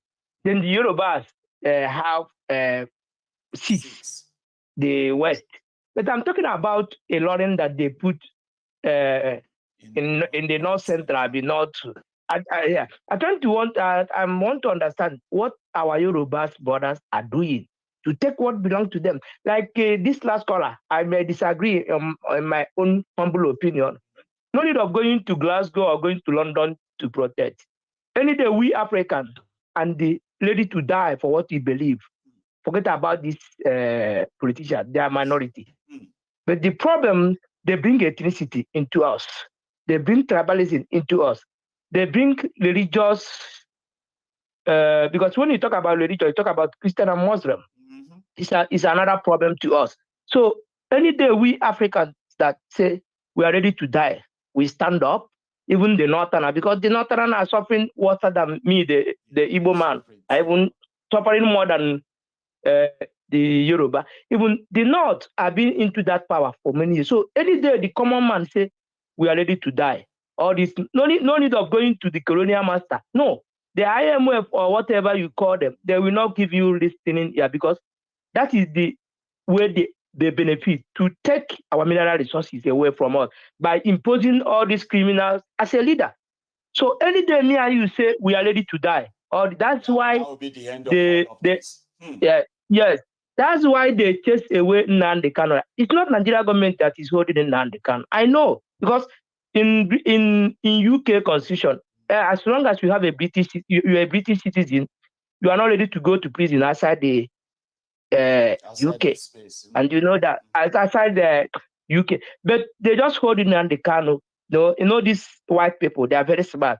They just say that Nigeria government do the criminal because the moment the Kano take off from the UK, they have written to the to Nigeria government that that guy you're looking for is in African soil because they know how African soil is corrupt. The leader they put there, they don't say that the Kenya will not resist that Nigeria criminality.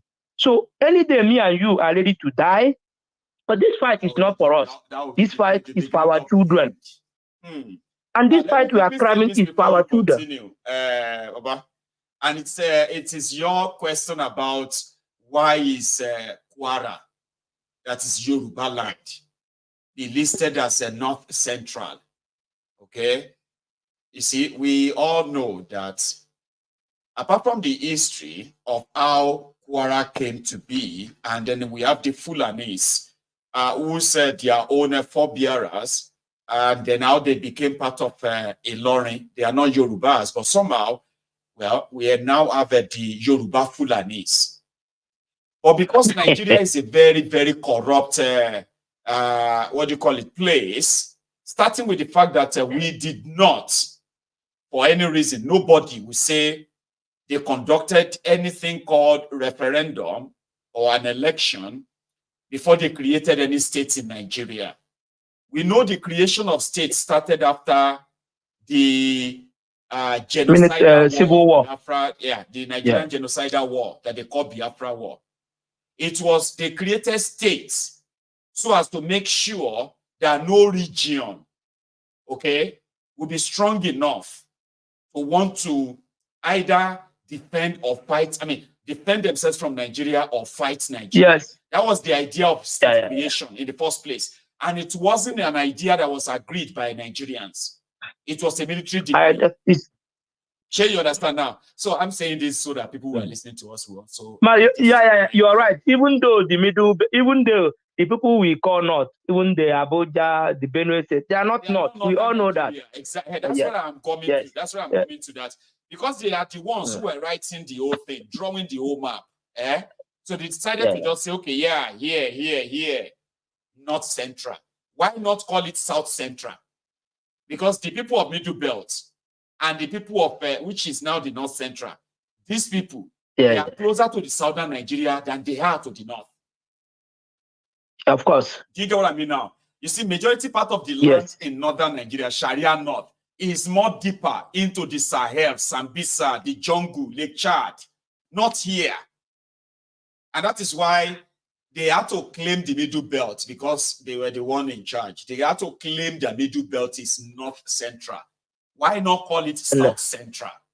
So again, here, we all know that we did not sign up for this. So how Ilorin or Kwara State became North Central, it's not because Yorubas were weak.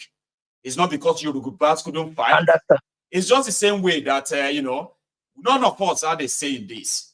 They foisted it on us, and it's been so stupid of many of us to continue to say, I am from Ogun State. I am from Abia State. I am Anambra. Who created all these names? No, not you, not your forebearers. These were names made by those who created them for the purpose of keeping us divided. Or you know something, the day that they say, oh yeah, let everybody go their separate ways. Yorubas will go with their Yoruba brothers, I promise you that. And it's actually not debatable. Of course. When that day of comes, course, right, of course. the Igbos will go with their Igbo brothers and sisters from every part they have been partitioned to. Of course. You know, after Dr. became being confused human being, I've never seen. Likewise, Wike as well. But I know they will all put in shape. But my own advice to the youth, but the youth are disappointed as well because they are trying to, the West are very smart. Now they are trying to monetize Nigeria for Facebook now. Now you will see the craze you're seeing now is just the beginning. The craze you see, you will think, what is going on with the black race, mostly in Nigeria? You will see more stupidity like you have never seen before. So the West are very smart. That's why they want to give us that. They want to give us that monetization for Facebook. Like they think any black man is thinking how he or his family will survive. He don't want to think about his neighbor. No, that's the problem. Yes, that is the problem we have as a black people. So the West are very smart. When you talk about freedom of we black people, let me just be honest with you. We need total freedom, even the freedom of religion.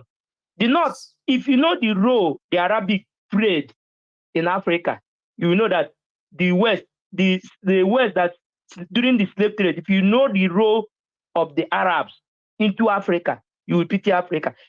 All this our Muslim brother in some African country, the way they love Arab people don't see them as a human being.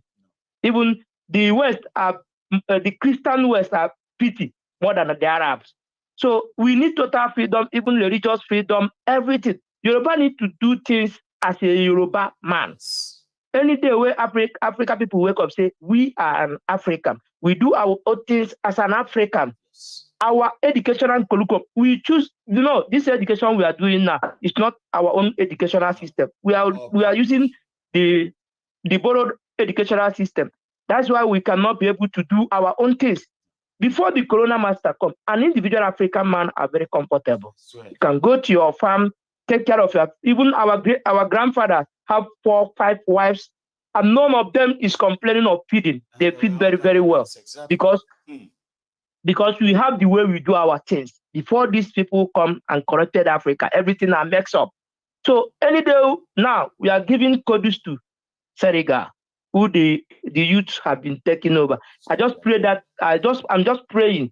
that the weak are ready, the youth, the prime minister or the president of Seriga are ready to stand the pressure of the West.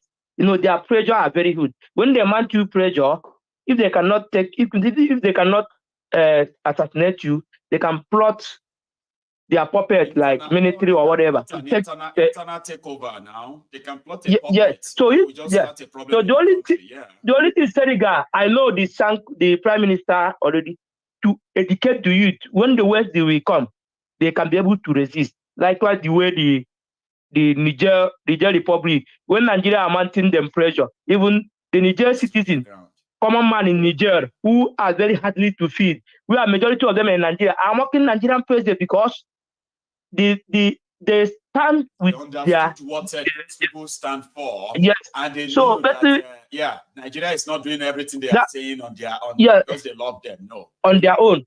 No. Now look at Nigeria. Everybody is on social media. If you ask all these so-called content creators, do you know about Mayegu? Somebody who can educate you for your freedom. We don't know importance of freedom.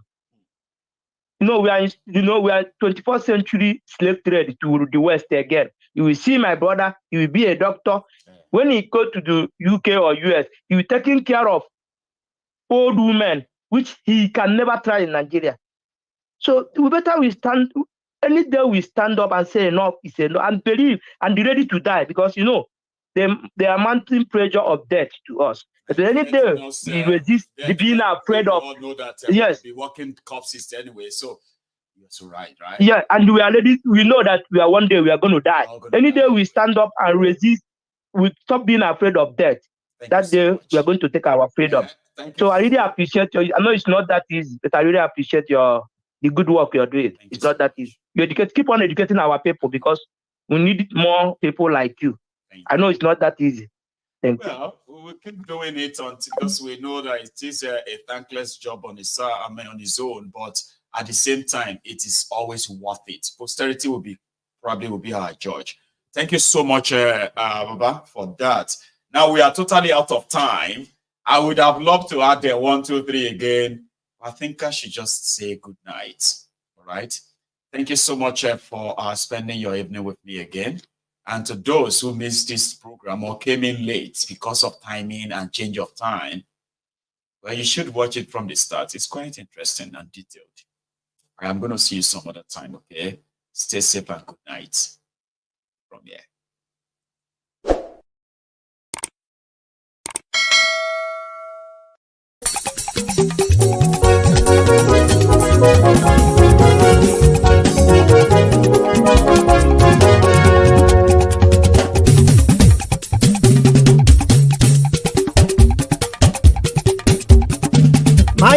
làwa mọ̀ làmọ̀ tó dódòdó. Mayegun diary láyé bí nọ́mbà wá. Mayegun làwa mọ̀ làmọ̀ tó dódòdó. Mayegun diary láyé bí nọ́mbà wá. Mayegun ti dé o ọ̀rẹ́ ara ìlú. Mayegun diary láyé bí nọ́mbà wá. Lórí Facebook lórí YouTube. Mayegun diary láyé bí nọ́mbà wá. Gbogbo bó ṣe ń lọ ni Mayegun já wa sí. Mayegun diary láyé bí nọ́mbà wá. Àṣírí ọ̀jẹ̀lú kì í bò níbẹ̀ o. Mayegun diary láyé bí nọ́mbà wá. Bó bá ṣe eré àní Mayegun máa wí. Mayegun diary láyé bí nọ́mbà wá. Ó sì tún ṣe eré wàá gbọ́ níbẹ̀ o. Mayegun diary láyé bí nọ́mbà wá. Mayegun diary politico. Mayegun diary láyé bí nọ́mbà wá. Godfatherism kò sí lọ́rọ̀ Mayegun. Mayegun diary láyé bí nọ́mbà wá. Ẹ farabalẹ̀ sẹ́ o kẹgọ́rọ̀ lẹ́nu o. Mayegun diary láyé bí nọ́mbà wá. Àní Mayegun làwa mọ̀ tó dódòdó. Mayegun diary láyé bí nọ́mbà wá.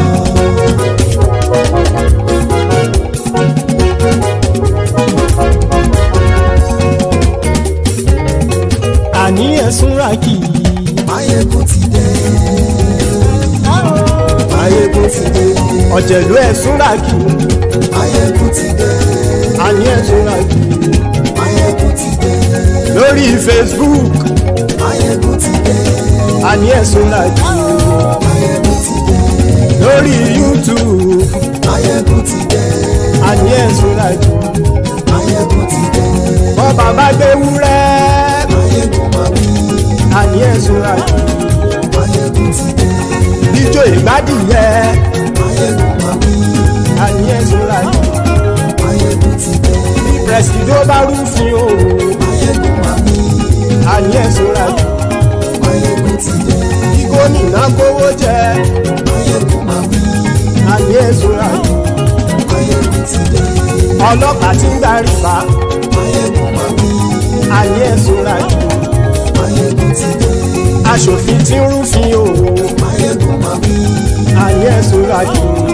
Mayegun ti dé. Òpùrọ́ olóṣèlú. Mayegun máa wí. Àní ẹ̀sùn ràkì. Mayegun ti dé. Ọ̀jẹ̀lú ẹ̀sùn ràkì.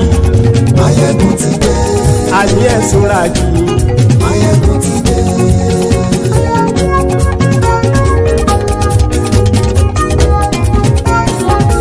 Mayegun ti dé. Gbogbo ọ̀jẹ̀lú ẹ̀sùn ràkì. Mayegun ti dé. Gbogbo ọ̀jẹ̀lú ẹ̀sùn ràkì. Ṣùgbọ́n ní bá ti ṣe èyí tó yẹ kí wọ́n ṣe, ọmọ bá dèrò ní fi wọ́n níran o. Mayegun ti dé. Gbogbo ọ̀jẹ̀lú ẹ̀sùn ràkì. Mayegun ti dé. Gbogbo ọ̀jẹ̀lú ẹ̀sùn ràkì. Ṣùgbọ́n ní bá ti ṣe èyí tó yẹ kí wọ́n ṣe, ọmọ bá dèrò ní fi wọ́n níran. Wọ́n fowó bẹ́ẹ̀ o. Mayegun ó sọ pé wọ́n ò bẹ́ẹ̀. Wọ́n fowó bẹ́ẹ̀. Mayegun ó sọ pé wọ́n ò bẹ́ẹ̀. Oníkanṣá ti ṣe èyí tó yẹ kí wọ́n ṣe fáwọn ará ìlú tó gbé wọn débẹ̀ o. Mayegun ti dé. Gbogbo ọ̀jẹ̀lú ẹ̀sùn ràkì. Mayegun ti dé. Gbogbo ọ̀jẹ̀lú ẹ̀sùn ràkì. Ṣùgbọ́n ní bá ti ṣe yìí tó yẹ kí wọ́n ṣe, ọmọ bá dẹ́rọ̀ ò ní fi wọ́n níran. Ha! Kì máa yí ṣe eré, ọ̀rọ̀ yìí kì í ṣe ẹ̀fẹ̀. Kì máa yí ṣe eré, ọ̀rọ̀ yìí kì í ṣe ẹ̀fẹ̀. Ẹni bá ti lè lẹ́bọ̀ lẹ́rù o, ọmọ bá dèrò kàṣà ìtú wọn síta. Mayegun ti dé. Gbogbo ọ̀jẹ̀lú ẹ̀sùn ràkì. Mayegun ti dé. Gbogbo ọ̀jẹ̀lú ẹ̀sùn ràkì. Ṣùgbọ́n ní ní bá ti ṣe yìí tó yẹ kí wọ́n ṣe ọmọ bá dẹ́rọ̀ ò ní fi wọ́n níran. tẹnitẹni ọmọ máyégún ọ̀rẹ́ ara ìlú mọ̀mọ́ ni mo fọlọ́run sọ ẹ̀ bá kìlẹ́bù lóòótọ́ olódodo ìlú ọ̀tá ìlú mọ̀mọ́ ni ìwọ ṣá máa ń ṣọ́ra kò sì mọ́ bẹ̀rù bọ́tà ń lè rí bóníṣègùn lé káwọn mọ̀mọ́ fi ṣera wọn ni ó ti dẹrùn tí wọn ò gbọ́dọ̀ sè mọ́bẹ̀. èèpo ọ̀bọ̀lọmọ bá dérò tàjẹ́ ò gbọ́dọ̀ jẹ́ ó ti jọba lórí àbínú ẹni kò sì mọ́ bùyà àìsíwọ́lu ní ẹnìkẹ́ ìgbódì ẹyin lábàrá o ó kó ẹni tó bá dán wò á kàmù máyé ń ti dé gbogbo ọ̀jẹ̀lú ẹ̀ tún ra kì Máyégún ti dé gbogbo ọ̀jẹ̀lú ẹ̀ tún ra kì o ẹni bá ti ṣe yìí tó yẹ kí wọ́n ṣe ọmọ bá dèrò òní fi wọ́n níran o. Máyégún ti dé gbogbo ọ̀jẹ̀lú ẹ̀ tún ra kì. Máyégún ti dé gbogbo ọ̀jẹ̀lú ẹ̀ tún ra kì.